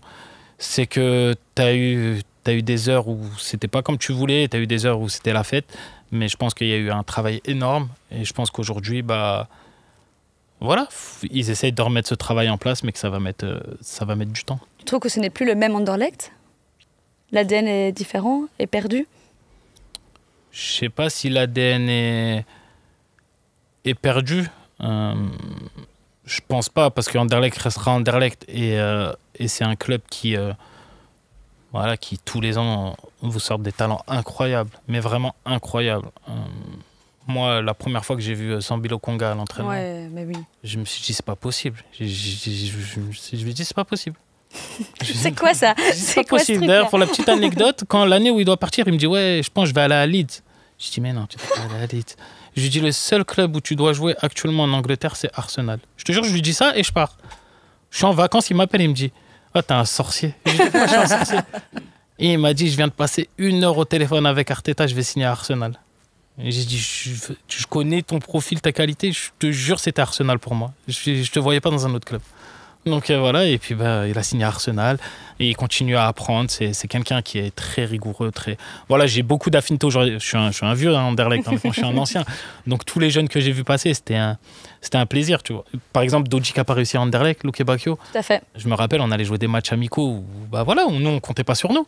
Et je dis à Doji, c'est pour toi que tu le fais. Mais t'as vu maintenant? Personne d'autre. Je lui dis, tu travailles pour toi. Ouais. Aujourd'hui, on te dit clairement qu'on compte pas sur toi, mais le football ne s'arrête pas à un club. Tu dois continuer, toi, à travailler pour toi et pour le futur. Et aujourd'hui, quand on voit Doji, c'est extraordinaire. Incroyable. C'est incroyable. Mais il y en a plein comme ça. Après, il y a eu des talents comme Yuri, comme Leander, qui voilà, ça, c'est top. Et c'est tant mieux d'avoir ça à Anderlecht. Ouais, Jérémy Doku, c'est un plaisir en plus de t'entraîner avec des joueurs comme ça, parce que c'est des jeunes qui sont à l'écoute. C'est des jeunes qui viennent apprendre. Même si ils savent déjà qu'ils ont un gros potentiel, ils veulent quand même apprendre. On dirait que tu as toujours un peu dans ce rôle de grand frère, comme ça, non? Ouais, je l'ai toujours eu, mais ça a toujours été aussi dans ma mentalité, je pense. De me dire que moi, on m'a aidé, en fait. Quand j'étais à Nantes, en fait, c'est pour ça que j'ai fait ce choix du Standard, parce que William m'a parlé du Standard, mais quand j'ai commencé à Nantes, William Vainqueur était là. Donc William m'a propulsé en équipe première. C'est ça. Où il m'aidait, où il me disait il n'y a pas de cadeau, il n'y a pas, c'est un ancien, tu mets pas le pied, il me dit tu démontes tout le monde. Voilà, William, il avait ce discours avec moi, il m'a fait tourner mon bouton et j'allais à l'entraînement, j'étais un mort de faim. J'étais un mort de faim parce que je me disais ouais, mais lui il est peut-être en fin de carrière, il vient peut-être de Liverpool, mais moi si je le laisse tranquille dans un fauteuil, je vais jamais jouer. Non, c'est clair. Je vais jamais jouer. Et l'année d'après, je fais une saison à 34 matchs avec William et Jordan Verretou au milieu de terrain. Jordan Verretou. Jordan Verretou, ouais. Jordan Verretou, qui a fait une belle carrière. Ouais. T'as des regrets? De ma carrière? Ouais. Je vais pas dire des regrets. J'ai loupé les opportunités au bon moment. Okay. Je les ai vraiment loupées au bon moment. Peut-être aussi dû à mon caractère et mon franc-parler. Quand j'arrive au Standard, je fais 6 mois et je reçois une offre de Séville. Et moi, c'est clair dans ma tête, je pars à Séville. Moi, ça y est, il ne faut plus me parler de rester et de ne pas rester. Moi, je suis sincère, hein, je mens pas. Hein. Je me dis, si tu vas à Séville... Non, mais si tu vas à Séville et que ça se passe bien... Ah oui. Derrière, c'est quoi après Séville? Ouais, c'est le top. Après, on parle du top. Ouais, donc, tu sais pas ce qui peut t'arriver dans ta carrière. Donc, voilà. Donc, on discute à l'époque avec le président qui me dit non, Séville, l'offre, elle n'est pas assez intéressante par rapport à ce que j'ai en Russie. Je lui dis, mais j'ai 21 ans, 22 ans, je vais faire quoi en Russie, moi? Je dis, président, ça c'est un rêve d'aller à Séville. Il me dit, mais s'ils payent le même montant, je te laisse aller à Séville. Sauf que Séville, eux, ils pouvaient donner ce montant-là avec un pourcentage pour la suite. Derrière, c'était ma première fois que je vivais un mercato, entre guillemets, loupé. Donc, je ne savais pas comment j'allais le gérer. Mes performances au Standard étaient moins bonnes. Je le savais moi-même. Ma tête était moins concernée. Et à la fin de saison, je me suis dit, ouais, il faut te reprendre. Et voilà, donc j'ai loupé cette opportunité. Et après, quand je suis arrivé en Anderlecht aussi, toujours la même chose. Au bout d'une saison, j'ai eu des contacts avec l'OM. Et puis là, tu te dis, c'est Marseille. Moi, je viens de France. Quand tu joues à Marseille, c'est pas une ambiance que c'est. C'est un concert. T'as un concert de Beyoncé. Je te jure. À l'OM, t'as un concert de Beyoncé. Et, Lolo, ma parole, c'est un truc de fou. Je l'ai fait, la tribune, elle était en travaux. Je me dis, imagine, toi, la tribune, elle est pas. C'est Jay-Z et Beyoncé ensemble. Je me suis dit, l'OM, mais je peux pas dire non à l'OM. Sauf que, Anderlecht me fait comprendre que non. Je pars pas parce qu'ils ont vendu Tillman Ceden non cœur. Donc t'acceptes. Et je comprends aussi les choix de la direction. Donc, et derrière, vu que je l'avais déjà vécu, mes performances ont encore été régulières. Et après, l'été, on arrive et voilà, où je me dis, j'ai fait ma saison. J'ai fait une bonne saison. La Champions League s'est bien passée sur les phases de poule où j'ai été bon. C'est peut-être le moment de partir. Et puis derrière, la direction me dit non, on va faire un projet à long terme, nanana. Et puis voilà, on me dit, en gros, on me fait comprendre que tu vas pas partir encore. Voilà, tu vas pas partir. Donc en me disant, mais par contre, on veut que tu restes sur un projet long terme. Donc derrière, donc je signe un nouveau contrat de 5 ans et je me mets à fond dans le projet en fait. Où des jeunes comme Amouzou, je me rappelle à l'époque où on n'a plus de joueurs et il me dit, je vais faire comment sur le côté? Et je lui dis, tu prends Amouzou et tu le mets sur le côté. Il m'a dit, ouais, il est au top, mais je veux pas le cramer parce qu'il est jeune. Je lui ai dit, il est prêt. Amouzou, premier match, il marque Le Pen. Voilà, donc j'ai eu ce rôle de grand frère en fait. Ouais, c'est ça. Où moi j'ai pas peur d'aller voir un coach et de lui dire lui il mérite de jouer. Ouais. Albert Sambilo Conga, il me dit ouais, t'as vu le match qu'il a fait le week-end dernier, mais là on joue Standard, mais j'ai besoin de toi Sven et Sambi au milieu. Mais je peux pas jouer avec vous trois à plat, faut que toi tu joues en 10. Mais en fait je te préfère en 8, donc je vais sortir Sambi. Je lui dis non, on sort pas Sambi. J'ai dit on sort pas Sambi. Sambi il joue, homme du match à la fin du match. Parce qu'il mérite. Donc si tu mérites, pourquoi tu veux le sortir de l'équipe? Non, moi je pousse en fait. Moi j'ai poussé pour ces jeunes-là. Voilà, c'est pas grâce à moi qu'ils ont joué, mais c'est grâce à eux, leur talent et leur qualité. Mais en tout cas, j'ai toujours eu ce rôle de grand frère où quand je sais qu'un joueur il est prêt, faut le lancer. Salemaker, c'est la même chose. Je disais au coach, ouais, ça y est, vous avez... dans votre système à Haine 3-5-2, Alexis c'est le meilleur à ce poste-là. Il y en a plein après qui sont arrivés, qui ont joué comme ça, parce qu'ils l'ont mérité d'eux-mêmes et parce qu'à un moment donné, je disais au coach, il faut les faire jouer. Ils sont bons. Mais le coach savait qu'il fallait faire jouer. Il voulait juste trouver le bon moment. Parce que Haine adore les jeunes. Tu vois, Haine adore les jeunes. Et voilà. Et donc là, j'arrive à la fin de mon contrat. Et là, va falloir penser au futur. Et c'est quoi la suite? La suite, être coach, grand frère, continuer? La suite, c'est de continuer. La suite, c'est de continuer parce que je suis toujours un passionné. Okay. Un passionné du foot. Et j'ai toujours le même plaisir à me lever et aller aux entraînements. Et j'ai dit que le jour où je perds ça, j'arrête ma carrière. La suite dépendra de ma famille en fait. C'est eux les décideurs. Moi je décide de rien. Ah ouais? Je les laisse décider. C'est madame qui décide? C'est madame et les enfants. C'est madame et les enfants parce que je veux que mon fils se sente bien où il va. Donc aujourd'hui c'est ma priorité. Avant c'était ma mère, mon frère, mes sœurs. Aujourd'hui c'est ma mère, mon frère, mes sœurs. Et mes enfants et ma femme. Donc tout ce que je fais, c'est en fonction d'eux. Donc si demain ils me disent, je sais pas moi, on va aller jouer en Suisse, je ferai tout pour aller en Suisse. Si demain ils me disent on veut rester en Belgique, on restera en Belgique. S'ils me disent on veut aller en Chine, on ira en Chine. Voilà. Combien d'années que tu es en Belgique là? Ouf, j'ai fait 3 ans au Standard, 3 ans, 2 ans au Standard, 2, 3, 5, 6... Oh, ça va faire 9 ans. Ah oui quand même, ok, t'es limite installé quoi. Ouais, Ah oui. On pourrait pas faire ça, Talo? Pourquoi pas? Tu vois? La Belgique m'a accueilli. Bras ouverts. Bras ouverts. Je les ai serrés fort. Je suis là pour l'instant. La Belgique, quoi. La Belgique. Mais je voulais t'en parler justement parce que tu disais que c'était des regrets. Mais au final, les histoires que tu as racontées, c'était plus genre des problèmes de direction et c'était pas tes choix. Ouais, c'est vrai. Comment tu peux regretter des choses qui n'étaient pas tes choix finalement? Tu pouvais rien faire finalement. Séville, par exemple. Tu peux toujours faire. Mais est-ce que derrière tu laisses une bonne image? Ouais. C'est aussi ça. Tu peux toujours faire. Hein. Tu peux faire la tête de cochon et être têtu et te dire nanana. Mais est-ce que tu laisses une bonne image? Surtout que j'étais dans un club au Standard où tout se passait bien. Les gens m'aimaient bien, j'étais le capitaine de l'équipe. Donc pourquoi aller faire une guerre en fait? Pourquoi aller faire une guerre? Mais c'est vrai que quand tu es jeune, que tu as 22 ans, que tu as une offre comme Séville, et que derrière on te dit non, bah moi j'avais jamais vécu un mercato. Donc Ouais, je savais pas mentalement, comment c'est j'allais dur. le gérer. Donc mentalement c'était dur. Et derrière moi je l'ai senti. Le week-end qui a suivi, match éclaté au sol. Match éclaté au sol. Et après c'était un match bien sur 4, 2 matchs bien sur 5. Et je me disais waouh.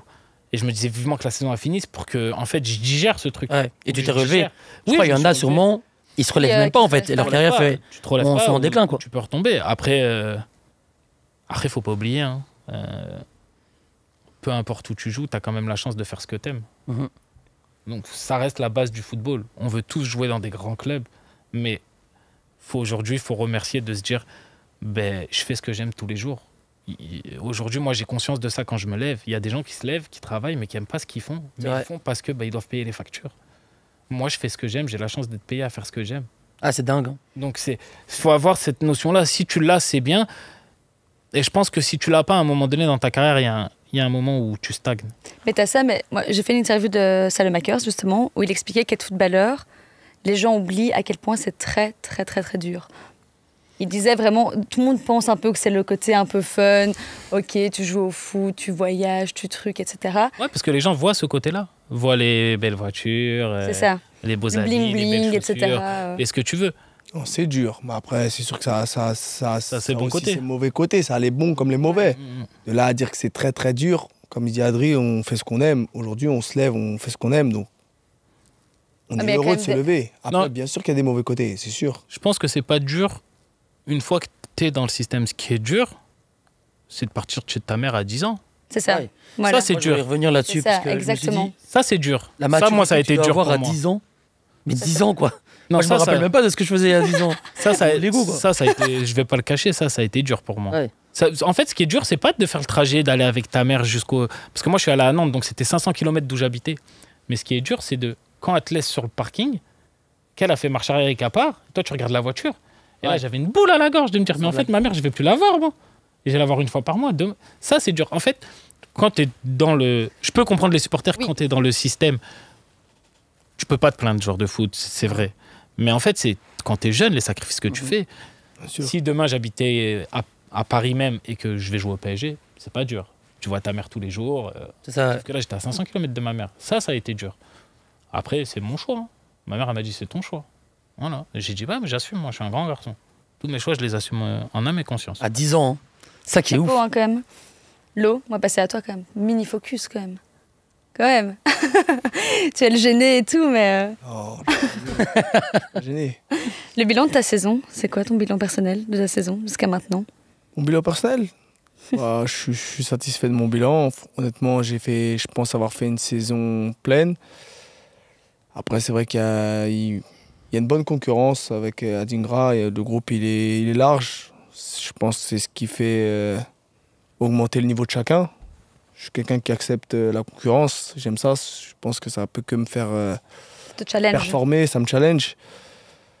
Après, honnêtement, le bilan de ma saison, il va se résumer à comment notre saison va terminer. C'est ça en fait. C'est tout simplement. En tant que compétiteur, j'aspire à gagner des titres et l'année dernière, je ne l'ai pas fait. Donc, cette année, il faut que je le fasse. Ce J'ai pas serait le un choix. échec. Forcément, ce sera un échec. Donc, il faut que je ramène un titre. Il y a quelqu'un qui est déterminé à notre droite. Gagner un titre de D2, c'est tout à mon honneur, mais il faut que je gagne la Jupiler aussi. La Pro League. Jupiler Pro League. Donc, La jupe. on est en plein dedans. Donc, Je gagne ma petite jupe. Ramène la jupe à la Pas de maison. confusion. on se voit dans un mois. Dans un mois. Dans 6 semaines, ouais, c'est ça. J'ai ramené le titre à la maison. Ok, Ouais. le Il est rendez-vous est confiant. pris alors. J'aime bien. Oui, j'adore. J'aime bien. Ah, on va le message faire. envoyé. Il n'y a pas d'alternative. On va le ramener à la maison. J'aime bien. J'aime bien. On va le ramener. Et tout, le vestiaire pense comme toi? C'est genre, allez, vous en C'est parlez. propre à chacun. Ouais, d'accord, vous en parlez. Propre à chacun. Vous en En tout parlez. cas, moi, je veux le ramener. Je vais tout faire pour le ramener. Après, ça reste un sport collectif et il faut que. Si toute l'équipe était dans le même état d'esprit que moi, on va la ramener. On va le ramener. Le titre. Quel est ton meilleur souvenir de la saison? Cette année, Ouais. mon meilleur souvenir. L'Europe. C'est pas l'Europe? Mon meilleur souvenir, honnêtement, je pense que c'est il y a quelques semaines contre l'Union Berlin. Ah ouais. Quand ma mère est dans les tribunes et qu'avant le match, elle me dit: mon fils, je suis là. Aujourd'hui, faut que vous gagniez et que tu marques, et que je mets le but du 3-0, Oh là là. là, à ce moment-là, C'est beau. Adrien, tu connais. Tu connais à ce moment-là. À ce moment-là, À ce moment-là, mission accomplie. j'ai nettoyé la lucarne, tu vois, c'est pas un but de... Il a tout donné. Là, à ce moment-là, là, quand je me retourne moi-même, je me dis, qu'est-ce que je fais là? Je cherche ma mère, tu vois. Non, honnêtement, c'était beau. En plus, c'était l'Europe. Ma mère était là, franchement, c'est... Et 3 jours après, en plus, ma mère, elle vient avec ma fille pour mon 100e match avec l'Union. Je m'y attendais pas, ils me font une surprise. Avant le match, je sors pour rentrer sur le terrain, je vois ma mère avec ma fille. Oh, qu'est-ce que tu fais? Et je marque encore, tu vois. Donc, non, franchement, c'était... Quand ma mère est là, comme dit Adrien, c'est que du plus. Mais vous parlez tous les deux de la famille, c'est un truc de fou en fait, l'impact. Je pense aussi, lui, il vient de Madagascar, moi, Oui, je c'est viens ça. de La Réunion. Et on est très, très famille. Oui, les Réunionnais. Enfin, moi, je l'ai appris. Non, honnêtement, je pense que, comme on dit, le quartier, il y a des mauvais côtés, mais aussi plein de bons côtés. Ouais. Et je pense que quand tu viens de là, ben, forcément, tu as des principes et des valeurs que tu extériorises beaucoup plus. Et c'est ce qui fait un peu notre force. Donc, forcément, on se rejoint sur beaucoup de points parce qu'on a peut-être grandi pareil. Bon, après, j'étais pas à 10 ans en centre de formation. T'es allé à quel âge, toi? Ouais. Moi, j'ai pas fait de centre de formation. J'ai été jusqu'à 19 ans, j'étais dans mon quartier, tout simplement. Je faisais des petits travails C'est par-ci, dingue, ça. par-là, animateur, dans les écoles. C'était dur. Tu fais de la musique C'était et dur. tout. Ouais, c'était dur. Donc, non. Après, c'est sûr que quand tu arrives dans ce milieu-là, pour toi, c'est nouveau et tu as toujours cette dalle en toi, tu vois, pour te batailler, pour réussir. Et aujourd'hui, j'oublie pas d'où je viens. Comment t'es arrivé justement de... Ouais. D'éducateur à pro. Exactement, exactement. Ah bah, tout simplement, j'étais jusqu'à 19 ans, j'étais dans mon quartier, je faisais des petits travaux comme animateur, SMJ, tu vois, on se débrouille. Et à 19 ans, tout simplement, bah, je jouais à Créteil, à l'US Créteil, en région parisienne. Et je jouais mon football. Et jusqu'à qu'il y a un Quelqu'un qui te repère. recruteur du FC Nantes, justement, qui me repère et qui m'amène là-bas. Et puis quand j'allais pour signer, en plus la Poussin, Canary, ils me l'ont vendu comme ça aussi, la Poussin, Canary. Génial, ça. Et quand j'allais pour signer, ben, ils montaient des vidéos très belles, tu vois. J'étais là, capitaine, il me disait tu pourrais jouer avec lui dans quelques années. Moi j'avais des dessins dans les yeux, ma mère à côté. Ma mère qui me disait tu vas aller travailler, tu vas arrêter le foot. Moi je vais pas me lever le matin, je travaille et toi tu restes à la maison, tu dors jusqu'à 15h. Donc de là, c'était ma dernière saison, tu vois. J'arrivais à 19 ans, c'était la dernière saison Après tu passes chez les adultes. C'est ça. Donc forcément là cette année-là était déterminante. Je me suis dit bon, j'aime quand même le foot. Faut que je mette un peu du mien quand même. Je m'implique un petit peu, quoi, un petit peu plus. J'ai réussi à signer au FC Nantes, c'est là que j'ai rejoint Monsieur, la réserve. Non, je n'ai pas rejoint monsieur, je l'ai pas encore rejoint monsieur. réserve. Là j'étais avec la réserve. Tu vois, moi je le regardais le matin, je demandais est-ce que c'est possible de faire une photo avec toi, s'il te plaît. C'est vrai, Ah, c'est qui bien faisait ça, mon meilleur c'est sourire. génial. Ah, c'est ça. Il a fait mettre mal à l'aise, Ah. c'est tout. Il abuse. Il est toujours dans l'abus. Et là j'ai signé à Nantes mais avec la réserve, mais j'ai pas joué un match. Tu vois le maillot qu'il enfilait où il était capitaine, moi je l'ai pas enfilé. Attends, mais t'as pas joué. Je suis arrivé avec la réserve des pros. Bah, quand tu es en club professionnel, le groupe il est élargi. Oui, bien sûr. Bah, j'ai pas joué un match. J'ai pas joué un match de toute la saison pendant Mais un c'est an. mentalement, enfin, c'est. J'ai pas joué un match et en plus de ça, ils voulaient m'opérer des croisés. Ah ouais, la totale. Docteur Rio là. Et les croisés? Non Ah, Docteur Rio voulait m'opérer des croisés. Je me suis dit, attends, qu'est-ce qu'ils me font là? Je la sentais pas. Je la sentais C'est pas. la France, complot. c'est la France. Je la sentais pas. C'est la C'est la France. France. Pour le coup, c'est la France. C'est la France. Je la sentais pas. Je la Il y a sentais d'autres pas. histoires hein, similaires. Donc, j'ai décidé de ne pas me faire opérer des croisés. Donc, ils m'ont fait galérer 3-4 mois comme ça, où ils me laissaient, je venais le matin, mais pour moi, c'était nouveau déjà. J'arrivais dans une infrastructure, à la Jaunelière, tout était carré. T'as besoin d'un truc, t'appelais, bam, ils faisaient tout pour toi. Enfin, c'était nouveau pour moi. J'avais entraînement à 18h, je prenais le RER. Voilà. Donc, pour moi, c'était nouveau le FC Nantes. Donc, j'appréciais. Mais je me suis quand même dit, attends, ton compétiteur, quand même, ma mère, elle me dit, mais tu joues jamais ou quoi et tout. Donc, ça m'a mis un coup quand même. Je me suis dit, attends, je kiffe, mais il faut quand même que je joue quand même. Ma mère, Donc de là, j'ai fait ma saison sans jouer. Hein. Et quand je suis revenu en région parisienne, je me suis dit, ah ouais, j'ai profité un an, c'était bien beau, mais faut quand même que je joue. Donc je suis reparti à Créteil, d'où j'étais. Et je me suis mis au diapason. De là, j'ai fait un an avec la réserve. Et puis après, j'ai pu signer au Red Star par la suite, et ce qui a fait mon histoire. Mais dans tout ça, faut pas oublier qu'il y a les bons moments, comme avec l'Union, là, on profite, on kiffe, on gagne beaucoup de matchs, mais il y a eu des moments où Il y en a plein qui sont à ma place qui arrêtent le football. Tu joues pas pendant 1 an. Tu dis, c'est pas pour moi, t'arrêtes ou je sais pas. T'as pas abandonné. Tous les prétextes pour arrêter. En tout cas, moi, c'était ma source de motivation et je me suis dit, non, je suis arrivé là, mais je peux pas arrêter ici. Je vais revenir. Et mon plus grand rêve, mon plus grand souhait, ça aurait été de jouer contre le FC Nantes en Europa League. Bah, ils ont été écartés un peu plus tôt, mais j'aurais aimé Union Nantes. Franchement, j'aurais aimé. En mode, La revanche. Ouais, c'est ça. Après, c'est comme ça, c'est le football. C'est ce qui a fait aussi que je sois là aujourd'hui. Ça se trouve, tout aurait été beau et je me serais arrêté un peu plus loin. Des fois, il faut savoir reculer pour avancer.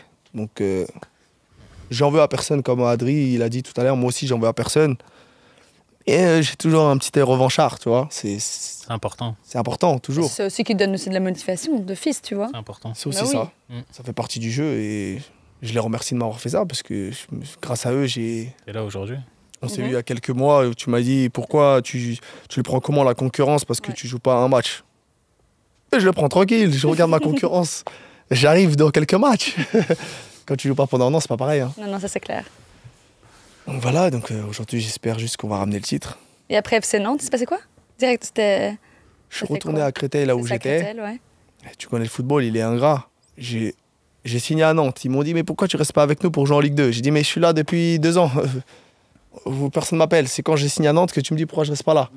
Donc je pars à Nantes, par la grande porte. Et quand je reviens par la petite. J'ai pas joué pendant 1 an. Il me dit ah ouais t'as pas joué, tu vas aller avec l'équipe réserve. Non. Aïe. Ah oui c'est le football. Donc de là toi, j'y vais, y a pas de souci. Je fais ma petite saison avec l'équipe réserve. De temps en temps je monte avec les pros. Au final, j'arrive à la fin de saison, je leur dis c'est comment j'intègre le groupe, le noyau A ou je vois qu'ils sont un peu sceptiques sur le sujet. Je dis bon, je vais pas rester. Mais de là, quand je leur dis je vais pas rester, je sais pas où je vais atterrir aussi. Hein. Des fois, faut Mais tu parles faire aussi, des choix. ouais, c'est ça, il faut faire des choix. faire des choix. Prendre des décisions. Je savais pas où j'allais atterrir. Et voilà, de là, je signe, je fais un essai au Red Star. J'arrive à trouver un essai au Red Star. Je m'entraîne, je fais un essai d'au moins 3 semaines. En 3 semaines. Et t'as pas le choix, donc tu le fais. Tu vois, tu le fais. J'allais à la salle et tout le matin. C'est pas mon genre. C'est pas du tout Ouais, ton la genre. salle, on s'aime pas trop, mais là, on s'aimait bien. Au final, j'ai réussi à signer au Red Star. Cette saison-là, bah, je suis avec Teddy, là où je rejoins Teddy. On est champion de national, on monte en Ligue 2. L'année parfaite. Un groupe de ouf et tout. J'ai signé 2 ans au Red Star. On monte en Ligue 2. Cette année-là, je commence la saison en Ligue 2. Pour moi, je joue en national. Hein. L'année précédente, je joue. Ça se passe bien. On monte en Ligue 2. En Ligue 2, l'année, elle commence pas très bien. Elle commence pas très bien. Il vire le coach. Ah, la fameuse. La fameuse. La Ah oui, ça se fameuse. passe mal. C'est le Ah coach. oui, direct. Il vire le joueur coach. contre le coach. La Il classique. vire le coach. Moi, je jouais. On était en Ligue 2. Je devais avoir 23 ans. Il y avait des clubs qui commençaient à s'intéresser. La classique, ils me demandent de prolonger. Je savais non. J'étais là l'année dernière. J'ai fait la montée. Vous m'avez pas prolongé. Et là, d'un coup, Là, c'est un peu bizarre. Vous voulez me prolonger? Moi, classique, je ne veux pas.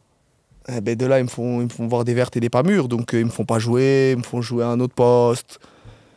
Ce que les clubs font généralement pour te faire céder. De là, je joue pas. La situation est un peu compliquée. Mais bon, j'accepte. Tu vois, le peu qu'on me donne, je le prends. De là, j'arrive en fin de contrat, du coup. Au final, le Red Star redescend en national. Moi, je suis en fin de contrat. Et là, honnêtement, c'était dur quand même. Ma fille venait de naître. Fin de contrat. Ça veut dire que là, j'ai pas de club. Je me dis, quel tournant je vais avoir là. C'est un peu dur. Je finis la saison, mais j'ai rien. Je me dis, je peux pas retourner en national. Quand tu as connu le monde pro, c'est vrai que la nationale, c'est compliqué. Donc là, c'est le néant. Un peu, ma fille vient de naître. Je suis un peu avec elle à la maternité, etc. Mais je sais pas où je vais atterrir non plus. Je commence à appeler le chômage. On sait jamais. Je fais mes papiers. Et là, j'ai Virton qui m'appelle. Mais à cette époque-là, c'est Tino Topmüller là, qui était au Bayern là, avec Nagelsmann. C'est lui qui m'appelle. Mais il m'harcèle. Hein. Moi, je me dis, je vais pas aller en Belgique. Quand t'es deux Belges en plus. et Virton, loin. C'est compliqué. C'est loin, Virton. Bon, j'ai attendu 2 semaines. Après, je me suis dit, bon, ma fille elle vient de naître. Il n'y a pas le choix, j'y vais. Donc au final, je suis parti. Et ben, à ma grande surprise, c'était ma meilleure expérience avant de connaître l'Union, forcément. C'était ma meilleure expérience. Un groupe de ouf. Un coach qui pue le football, ça se ment pas. Aujourd'hui, il était au Bayern. Tout à fait.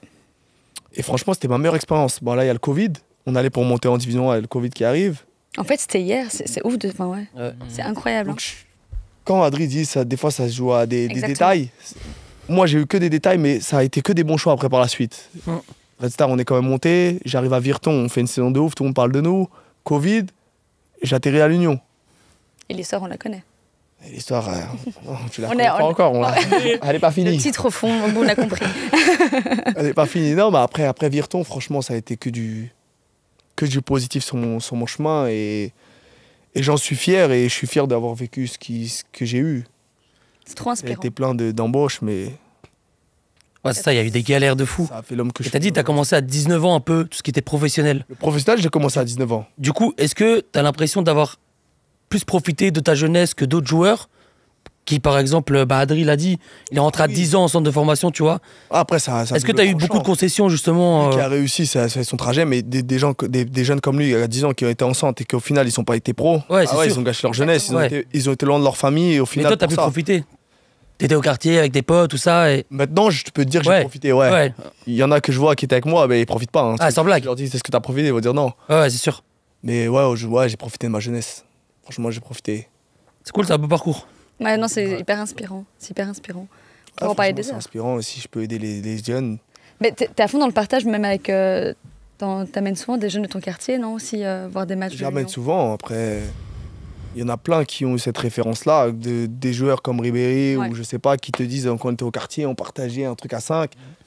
C'est un peu la référence qu'on a tous, tu vois. Donc forcément, du peu que j'ai, j'essaie de le donner à ce qu'on n'a pas pu me donner. Donc j'essaie de le donner aux plus jeunes. Parfois, t'en as pas marre qu'on parle trop de ton extra sportif. Ouais, ça c'est la Belgique. C'est la Belgique. Ah, mais c'est ce qui fait le joueur qu'il est aujourd'hui. Aussi. Ah, Faut pas mais changer quelqu'un ça, qui c'est marche clair. C'est vrai, mais c'est vrai que Mais t'en as pas marre, parfois, c'est un ils en peu, font beaucoup, ils en font beaucoup sur moi. Ils Après, en font trop c'est peut-être les journalistes, c'est leur gagne-pain, je sais pas. Il y a personne qui les fait divertir en Belgique, je sais pas. Donc forcément, il y a la poussin, mais ouais, forcément, je trouve qu'ils parlent. En fait, concernant mon cas, je trouve qu'ils parlent beaucoup de mon extra et pas ce que je fais sur le terrain. Ouais. Avec tout ce qu'on fait Mm. et ce que je fais personnellement, parler de mon extra sportif, mais parler aussi de ce que je fais sur le Donc, terrain. pour toi, t'es pas reconnu à ta juste valeur. Je dirais pas ça parce que je suis pas quelqu'un qui cherche à être mis en lumière. Tu vois, que je reste dans. Mais la reconnaissance, ça reste quand même important, surtout en tant que joueur de foot. C'est vrai que ça reste important, mais après, comme je le dis, ça me dérange pas de pas être mis en valeur. Moi, je sais ce que je fais. Les mecs, les joueurs qui mettent en valeur, eux-mêmes, ils savent. Donc, moi, ça me dérange pas. Ma famille sait, mes proches savent, ça me dérange pas. Mais quand vous parlez de mon trait sportif, parlez de ce que je fais sur le terrain alors. Parlez Trop balancé, quoi. à la même valeur.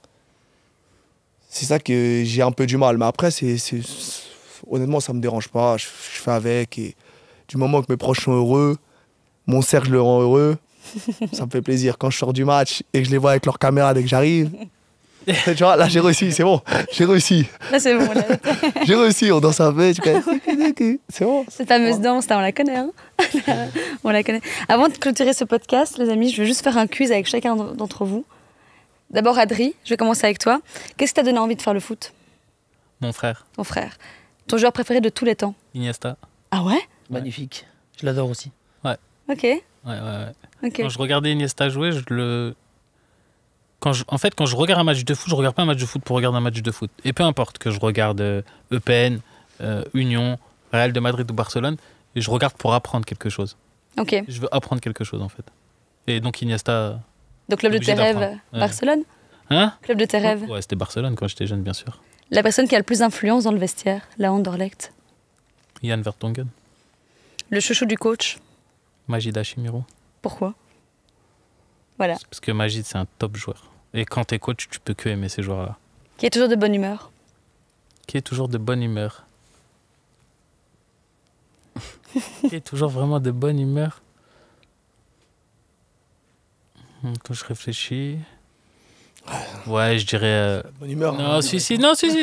Non, mais qui est toujours positif et de bonne humeur. Hendrik van Brugge. La meilleure relation sur le terrain.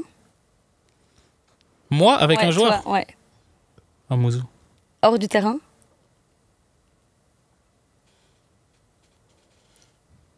Il est plus là. C'est qui? Sofiane Ani. Merci. Ouais. Loïc. Qu'est-ce qui t'a donné envie de faire du foot? J'ai toujours aimé le foot, tout simplement. Ton joueur préféré de tous les temps? Thierry Henry. Oh, Titi. Titi. Titi. Titi, le Titi. Club de tes rêves?